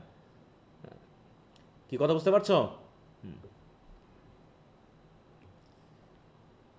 জি স্যার।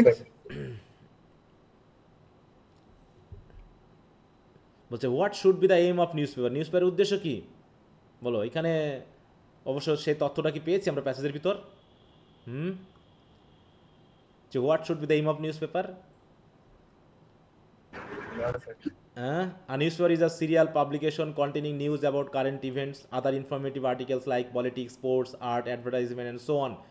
এই লাইনগুলো কি প্যাসেজের ভিতর আছে, পেয়েছি? না sir. To represent the truth, one of the major tasks of the newspaper should also be entertaining and educative. It act as medium of mass education. এই যে mass education এই লাইনটা শুধু আমরা পেয়েছি, বাকিগুলো কিন্তু নিজে থেকে একটু বানিয়ে বুনিয়ে দিতে হয়েছে, কারণ এই প্রশ্নের সাথে যে তথ্যগুলো যায় সেটা প্যাসেজে নাই। শুধু এখানে দেওয়া আছে কি যে ম্যাস এডুকেশনে কাজে লাগতে পারে নাকি। হ্যাঁ কোথায় যেন আমরা পাইলাম কথাটা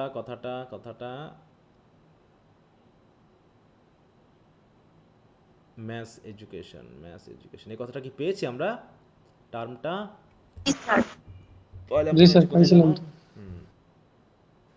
তো ওই অনুসারে কিছু যুক্ত করে তোমাদেরকে বর্ণনা করে লিখতে হবে। লাস্ট লাইন থেকে একটু উপরে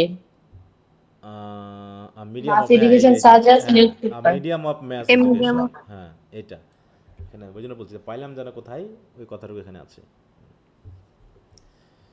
ওকে, তারপরে 25 নম্বর কি বলে? 25 উই লিভ ইন সোসাইটি, এটা কি পড়ছো? জি স্যার। জি স্যার। এটা সহজ আছে দেখে মনে হচ্ছে। জি স্যার, এটা পড়ানো লাগবে না। পরিচিত ওয়ার্ডগুলো আছে,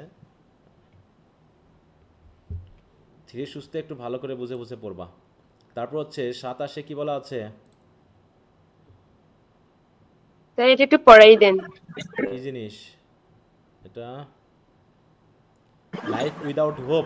লাইফ উইদাউট হোপ, এটা তো টপিক দেখে মনে হচ্ছে সহজ হবে, সমস্যা নেই, পড়াই দিচ্ছি। বলছে life without hope is meaningless, আশাহীন জীবন অর্থহীন নাকি। Hope is one of the chief supports of life, তাহলে জীবনকে সাপোর্ট করে তার মধ্যে একটা হলো কি হোপ, আশা আমাদেরকে টিকিয়ে রাখে। অ্যাপার্ট ফ্রম ব্রেড, হ্যাঁ খাবার, ব্রেড মানে এখানে খাবার বোঝানো হচ্ছে, হ্যাঁ খাবার তো আমাদের বডিকে টিকিয়ে রাখে, আমাদের জীবনকে টিকিয়ে রাখে, তার পাশাপাশি উই লিভ আপন হোপ, আমরা কিন্তু আশা নিয়ে বাঁচি। আশা ছাড়া খাবারও আমাদের বাঁচাতে পারবে না, এই জন্য মানুষ সুইসাইড করে যাদের আশা নেই আর। It makes our life easy and comfortable, it sustain life as bread does, হ্যাঁ খাবার যেমন আমাদের জীবনকে ধরে রাখে তেমনি আশাও আমাদের জীবনকে টিকিয়ে রাখে। It is Hopes that gives us strength, ভিগর and perseverance, হ্যাঁ আশা আমাদের কি দেয়? শক্তি দেয়, তাই তো। স্ট্রেংথ মানে শারীরিক শক্তি, ভিগর মানে মানসিক শক্তি, এবং পারসিভিয়ারেন্সের অধ্যাবসায় করার শক্তি দেয়, হ্যাঁ। It gives a stimulus to work, আমাদের কাজ করার জন্য যে এনকারেজমেন্ট, স্টিমুলাস, সেটাও আমাদের আশা থেকেই আসে। The present world would be intolerable if we hope no for the better in the future, হ্যাঁ যদি আমরা ভবিষ্যতে কোনো রকম ভালো কিছুর আশা না করি তাহলে বর্তমান পৃথিবীটা আমাদের কাছে অসহনীয় মনে হবে, হ্যাঁ, উড বি ইনটলারেবল, যদি আমাদের কাছে আশা না থাকে। Had there be no hope, যদি পৃথিবীতে আশা বলে কিছু না থাকতো, life would have been miserable and would have fallen into nothingness, তাহলে আমাদের জীবনটা একদম মিজারেবল মানে কি, অসহনীয় হয়ে উঠতো, দুর্দশাপূর্ণ হয়ে উঠতো, এবং আমরা কিসে পড়তাম বলো, শূন্যতায় ভুগতাম, হ্যাঁ, we would have fallen into nothingness. It is hope that keeps life afloat on the sea of the world, অর্থাৎ পৃথিবীর সমুদ্রে আমাদের জীবনটাকে ভাসিয়ে রাখে হচ্ছে আশা। মানে ভাসিয়ে রাখা মানে কি, জীবন কি ভাসিয়ে রাখার কথা বোঝাচ্ছে না, চালানো, জীবনটাকে টিকিয়ে রাখা, তাই না? যে পৃথিবী একটা সমুদ্রের মতো যার উপরে আমাদেরকে ভাসতে সাহায্য করে হচ্ছে আশা।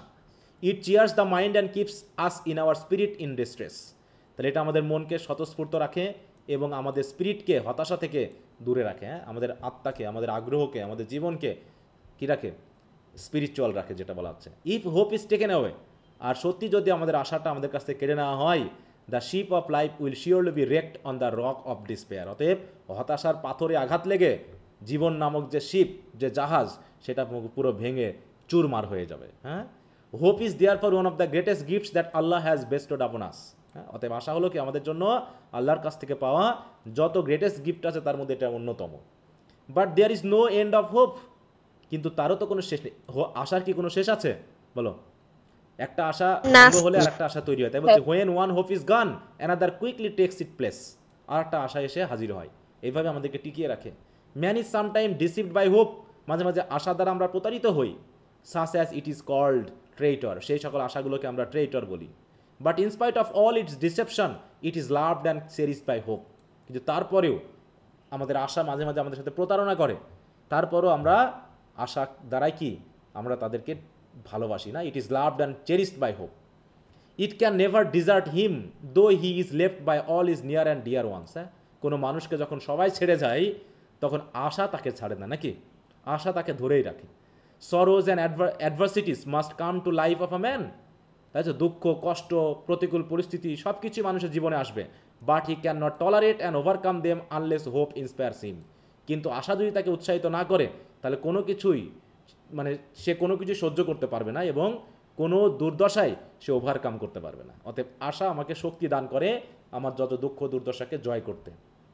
হোয়েন অ্যাজ অ্যাডভার্সিটিস কাম আপন আ ম্যান, যখন প্রতিকূল পরিস্থিতি, খারাপ পরিস্থিতি যখন মানুষের উপরে আসে, hopes gives him courage and tells him that they will soon pass away, এবং মানুষকে উৎসাহিত করে এবং বলে যে এই দুর্দশা বেশি দিন থাকবে না, খুব শীঘ্রই চলে যাবে, and happiness will follow them, এবং খুব শীঘ্রই আশা, তাই তো সুখ, এগুলো তোমার জীবনে আসবে। দাস ইট is hope that saves him when everything else fails, হ্যাঁ, যখন সব কিছুই তাকে সান্ত্বনা দিতে ব্যর্থ হয় তখন আশা একমাত্র এসে তাকে কি করে, সেভ করে। Hope teaches us patience and endurance, hope আমাদেরকে ধৈর্য শেখায়, তাই তো আমাদেরকে এন্ডিওরেন্স মানে কি, এন্ডিওরেন্স এবং পেশেন্স দুটো একই জিনিস, ধৈর্যশীলতা বোঝায়, কাউকে সহ্য করে নেওয়া আর নিজের কাছে ধৈর্যশীলতা থাকা একই জিনিস। When there is hope there is patience, endurance and tenacity of purpose, so nothing can benefit life more than hope, অতএব জীবনে আশা ছাড়া আর কোনো কিছু জীবনকে কিন্তু বেনিফিট দিতে পারে না, সুবিধা দিতে পারে না। Hope should not be too high, তবে বেশি বড় আশা করা আবার খারাপ, হ্যাঁ, because they are seldom realise মানে কি, বাস্তবায়ন হওয়া, কারণ বেশি বড় আশা বাস্তবায়ন হয় কম। আমি যদি এখন 100 তলা থেকে লাভ দিতে চাই প্র্যাকটিস ছাড়া, তাহলে কি এটা হবে বলো? এখন প্রেমিকার সামনে ভাব নিতে গিয়ে বলছো তোমার জন্য আমি 100 তলা থেকে লাভ দিতে পারি, এবার বলো তাহলে দাও, কি করবো তখন বলো? একদম সোজা। তাহলে এইখানে বেশি তোষামদি করাটা ঠিক না, তাই বলছে অতিমাত্রায় উচ্চ আশা করা যাবে না, ঠিক আছে তো, করলে পারে খবর আছে। It is not proper to hope for things that are unattainable, যে বলছে যেটা আনঅ্যাটেনেবল, যেটা অর্জনযোগ্য নয় সেটার জন্য আশা করা বোকামি, এটা প্রপার নয়। But it is better to hope unattainable hope if there is no hope for the betterment in future, কিন্তু যদি কখনো কোনো আশায় না থাকে তখন আনঅ্যাটেনেবল হোপটাও করা বেটার, যে আশা তো করি আপাতত, পূরণ হোক আর না হোক, নাকি? তাই বলছে but it is better to hope unattainable hope if there is no hope for the betterment in future, হ্যাঁ, যখন আশা নেই তখন উল্টাপাল্টা আশা করাও মোটামুটি মানুষকে টিকিয়ে রাখার জন্য দরকার আছে। এই হলো প্যাসেজটা sir, something is better than nothing, ওটার মতো। হ্যাঁ, সেটাই। সবাই বুঝতে পেরেছো? আশা রাখবা। স্যার একটা, জি স্যার, অনেক ভালো লাগছে স্যার। হ্যাঁ, কিছু বলতেছো? একটা সেন্টেন্সে একটু প্রবলেম আছে স্যার, কোন সেন্টেন্সটা? যে but in spite of all its deception, ওই লাইনটা। হুম আচ্ছা, এখানে in spite of all is deception, হ্যাঁ বলো। It is loved and cherished by hope. এখানে কোথায় সমস্যা তোমার বুঝতে? স্যার এখানে সাবজেক্ট কি হোপ না? না, এখানে সাবজেক্ট হচ্ছে এই যে ট্রেটর বলি না আমরা, যে হোপটাকে, সেটাকে বোঝানো হচ্ছে। এই যে সাস as it is cold a traitor, হ্যাঁ, তাকে ট্রেটর বলা হয়। আর ট্রেটর আমাদের ডিসেপশন করে, তাই না, প্রতারণা করে। তারপরেও এই ট্রেটরকে আমরা আবার হোপ দিয়ে কি করি, লাভড অ্যান্ড চেরিশড করি। মানে হোপ নিজেই ট্রেটর, আবার হোপ দিয়ে এক হোপকে আমরা কি করি, চেরিশ করি। বুঝতে পেরেছো? হ্যাঁ, মানে এখানে সেই হোপটাকে বোঝানো হচ্ছে যেটা আমাদের সাথে প্রতারণা করে, সেই হোপটাকে বোঝানো হচ্ছে। ঠিক আছে তো? মানে এক হোপ দিয়ে আমরা আর এক হোপকে ম্যানেজ করি আর কি, এটাকে বোঝাতে ব্যবহার করা হয়েছে। তারপরে 29টা কি?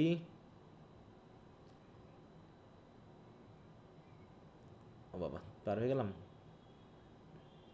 কালচারাল শক, কালচার শক পড়েছি সবাই এটা আমরা? কালচার শক? না স্যার। না স্যার। কালচার শক কি পড়নি? আচ্ছা, কালচার শক কি বলো? কালচার শক মানে হলো আমরা যে কালচারে অভ্যস্ত, সেই কালচারের জায়গায় যদি হঠাৎ করে ভিন্ন কালচার এসে তোমার সামনে চলে আসে, তুমি নিশ্চয়ই একটু মন খারাপ করবা কি না বলো? বলো তো, মন খারাপ করবে না? জি স্যার। হ্যাঁ, যেমন কিছু কিছু বাস্তবতা আছে, তাই না? এখানে আমাদের ধর্মীয় কালচারের মধ্যে ভিন্নতা আছে, দেশীয় কালচারের মধ্যে ভিন্নতা আছে, হ্যাঁ, তারপর হচ্ছে কমিউনিটি কালচারের মধ্যে ভিন্নতা আছে। এগুলোর মধ্যে যদি একটু ঘটনা ঘটে যায়, যেমন সিপাহী বিদ্রোহ নামে আমরা একটা ঘটনা ঘটেছিল, জানি ওটা সিপাহী বিদ্রোহ? হ্যাঁ জি স্যার।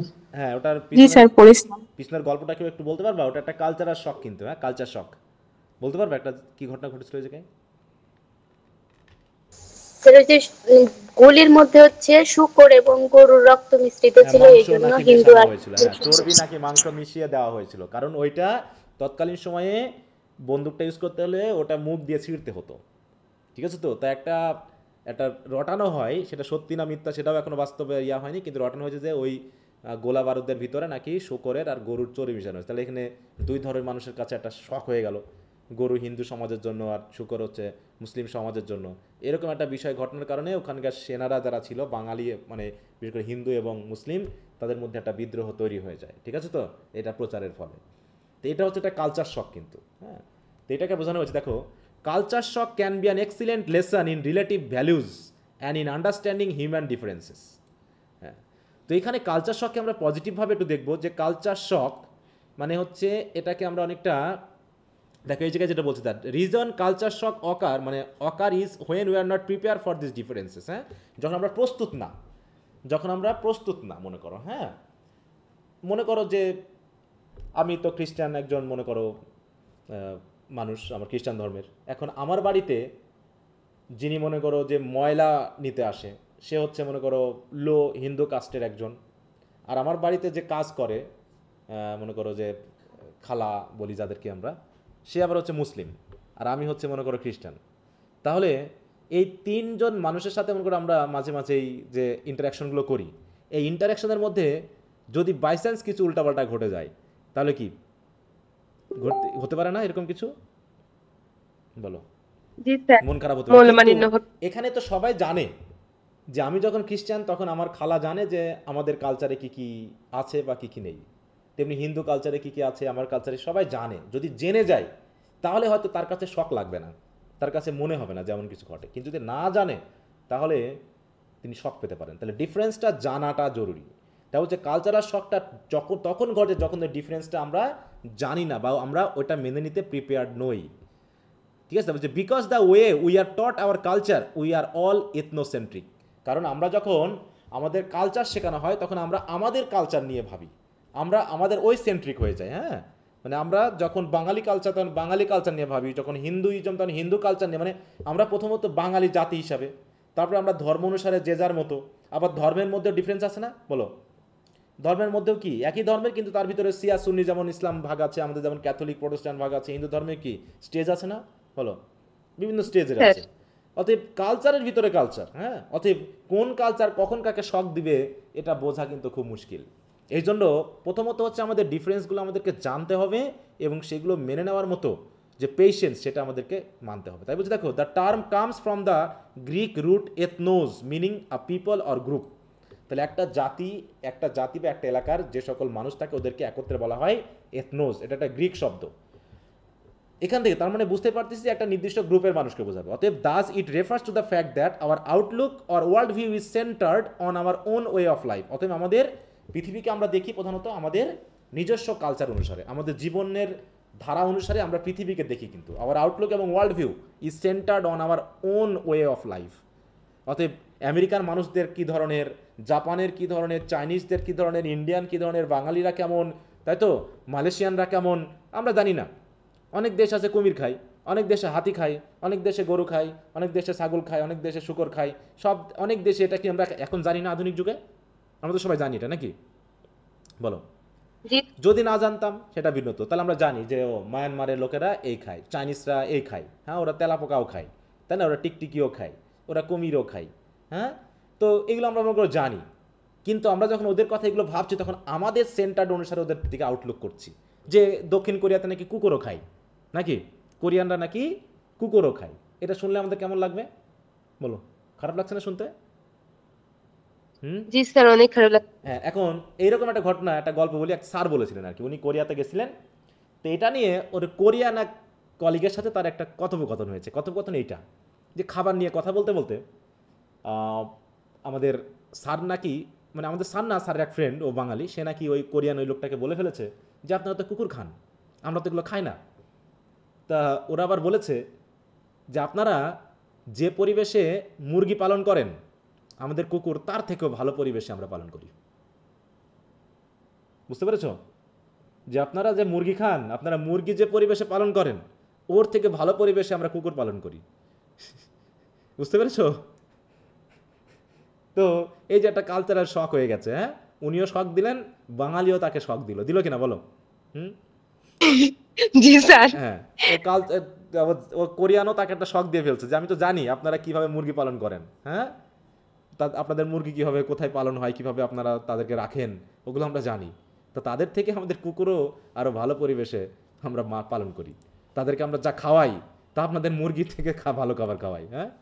তো যাই হোক, তো সেইভাবে বলতে গেলে যে এই যে তাহলে বলছি আমরা সবসময় আমাদের, ওরা তাহলে কোরিয়ান ওই মানুষটা তার আউটলুক থেকে আমাদেরটা ভেবেছে, আমরা আমাদের আউটলুক থেকে তাদেরটা ভেবেছি, কারণ আমরা একটা নির্দিষ্ট গোষ্ঠীতে বড় হই। অতএব তাদের বিশ্বাসটা আমাদের কাছে খারাপ লাগছে, ভালো লাগছে না, কিন্তু তার কাছে আবার আমাদের বিশ্বাসটা ভালো নাও লাগতে পারে, পোশাক আশাক থেকে খাওয়া দাওয়া শুরু করে সব কিছু। অতএব ethnocentrism is the belief that one's own pattern of behaviour are the best. তাহলে এথনোসেন্টারিজম এমন একটা বিশ্বাস যেটা সবাই মনে করে যে তার বিশ্বাস ব্যবহারটাই যেন best, the most natural beautiful right or important. তার কাছে মনে হবে পৃথিবীর মধ্যে সবচেয়ে ন্যাচারাল বিউটিফুল রাইট তারটা, এবং তারটাই সবচেয়ে গুরুত্বপূর্ণ, বাকিগুলো সব বাজে। ঠিক আছে তো? Therefore, other people, to the extent that they live differently and live by standards that are inhuman, irrational and unnatural, wrong. এবং এই কারণে আমরা মনে করি অন্য মানুষ যারা পৃথিবীতে বসবাস করে তারা আমাদের থেকে আলাদা, তাদের স্ট্যান্ডার্ড আলাদা, তারা ইনহিউম্যান, তারা ইরাশনাল, তারা আনন্যাচারাল, তারা রং। অতএব তারা যাই করুক সব ভুল, আর আমরা যা করি সব কি রাইট, নাকি? বুঝতে পারছো? জি স্যার। সব রাইট। আমরা যদি মানে খাদ্যে ভেজাল মিশাই তাও আমরা বাঙালিরা রাইট। বুঝতে পেরেছো? ওই চাইনিজ জাপানিরা আমাদের কাছে রাইট মনে হবে না। ওরা যদি তোমার যদি টাকাও পড়ে থাকে তা তোমার টাকা তুমি খুঁজে পাবা নির্দিষ্ট জায়গাতে গিয়ে। আর আমাদের বাঙালিদের একটা মানে মোবাইলে ভিন্ন নাম্বারে টাকা চলে গেলে ফোন বন্ধ হয়ে যায়, হয় কিনা বলো? ভুল করে যদি টাকা পাঠাই দাও সাথে সাথে ফোন বন্ধ হয়ে যাবে, তুমি যেন টাকাটা ব্যাক না পেতে পারো। তাহলে এইরকম জাত আমরা। তাহলে আমরা তাও সেরা, আমার দেশের রানী সেজে, হ্যাঁ, সকল দেশের রানী সেজে আমার জন্মভূমি। ঠিক আছে তো? আমরা বাঙালিরা পৃথিবীর মধ্যে সেরা, সবাই পৃথিবীতে সেরা, সব ভুয়া স্যার। হ্যাঁ, তো যাই হোক, তাই বলছে কি যে আমরা মনে করছি পৃথিবীতে সব এরকম।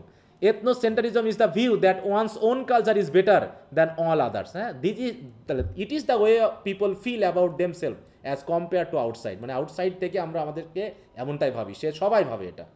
ওই আমেরিকান বা হোয়াইট পিপল আমাদেরকে বাজে ভাবে, হ্যাঁ, মানে কি হোয়াইট পিপলরা মনে করে এই আফ্রিকান এবং এশিয়ার মানুষরা হচ্ছে একদম লো লেভেলের মানুষ।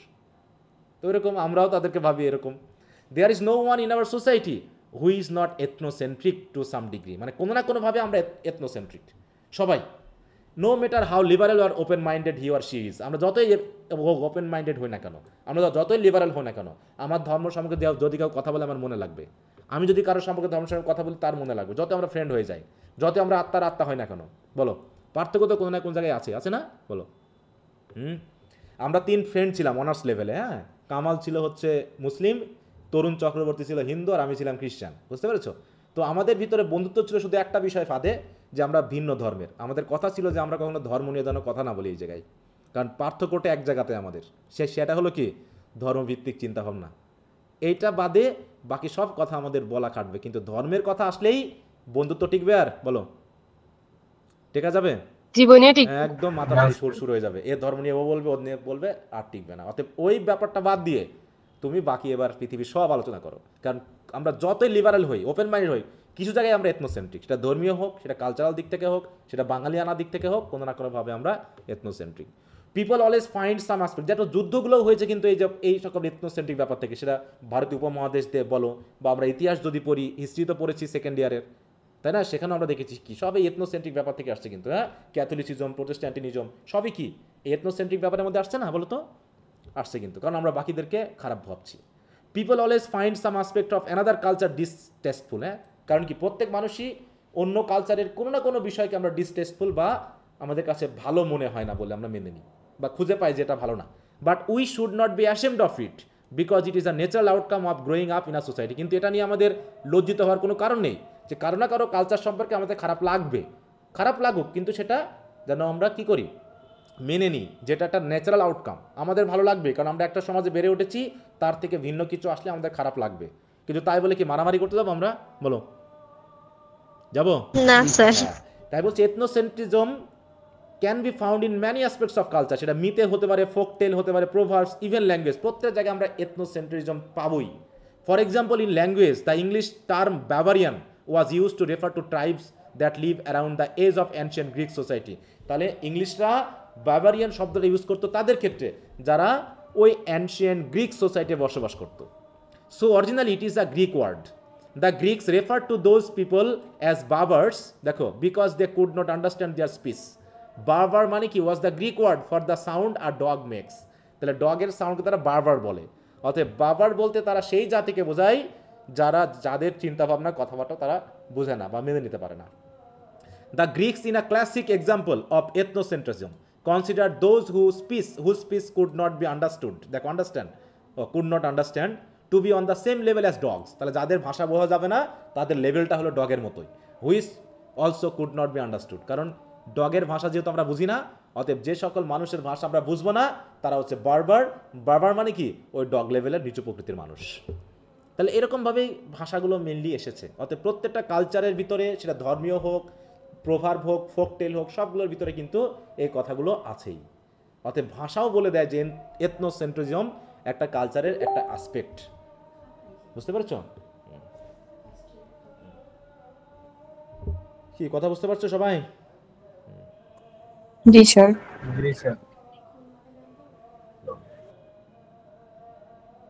এখন তো ইতে হওয়ার কথা ঝিনাইদা। ওকে, তাহলে এটা একটু আমরা পড়লাম। আর কোনটা বাকি আছে? 33। আচ্ছা, 33 নম্বরটা তোমরা একটু পড়ে নিবা, যদি সম্ভব হয় কালকে আমি পড়াই দিব। আজকে যেহেতু একটু থার্ড ইয়ারের ক্লাস আছে 8টা থেকে, তো এখানে রাখতেছি, ঠিক আছে? তাহলে যেগুলো পড়াই দিলাম এগুলো আবার একটু দাও। তারপরে যদি কোনোটা মনে হয় যে এটা অবশ্য সহজ আছে, খুব একটা জটিল কিছু না, করে নিতে পারবা, সবগুলো একটু পড়ে নিবা।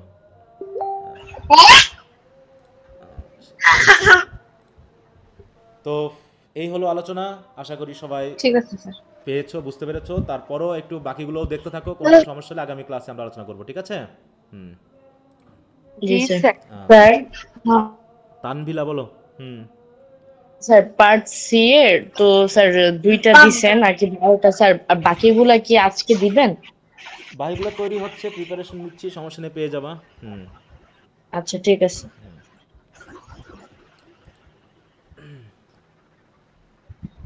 ওকে, তাহলে ঠিক আছে, তো সবাই ভালো থাকো। আর পার্ট বি এর প্যাসেজগুলো পড়াই দিলাম, আর তোমরা একটু এখানে কি আজকে শুধু কি পার্ট বি এর জন্য দেওয়া আছে কি রিডিং 2, তাই না? হ্যাঁ, তারপর রাইটিং 2 থাকবে, ওই জন্য আগামীকালকের মধ্যে অন্তত রিডিং 2 এর ব্যাপারটা ক্লিয়ার করে ফেলবা। হ্যাঁ, তো ঠিক আছে, তো সবাই ভালো থাকো। Okay good sir. নাইট। আসসালামু আলাইকুম স্যার। আসসালাম।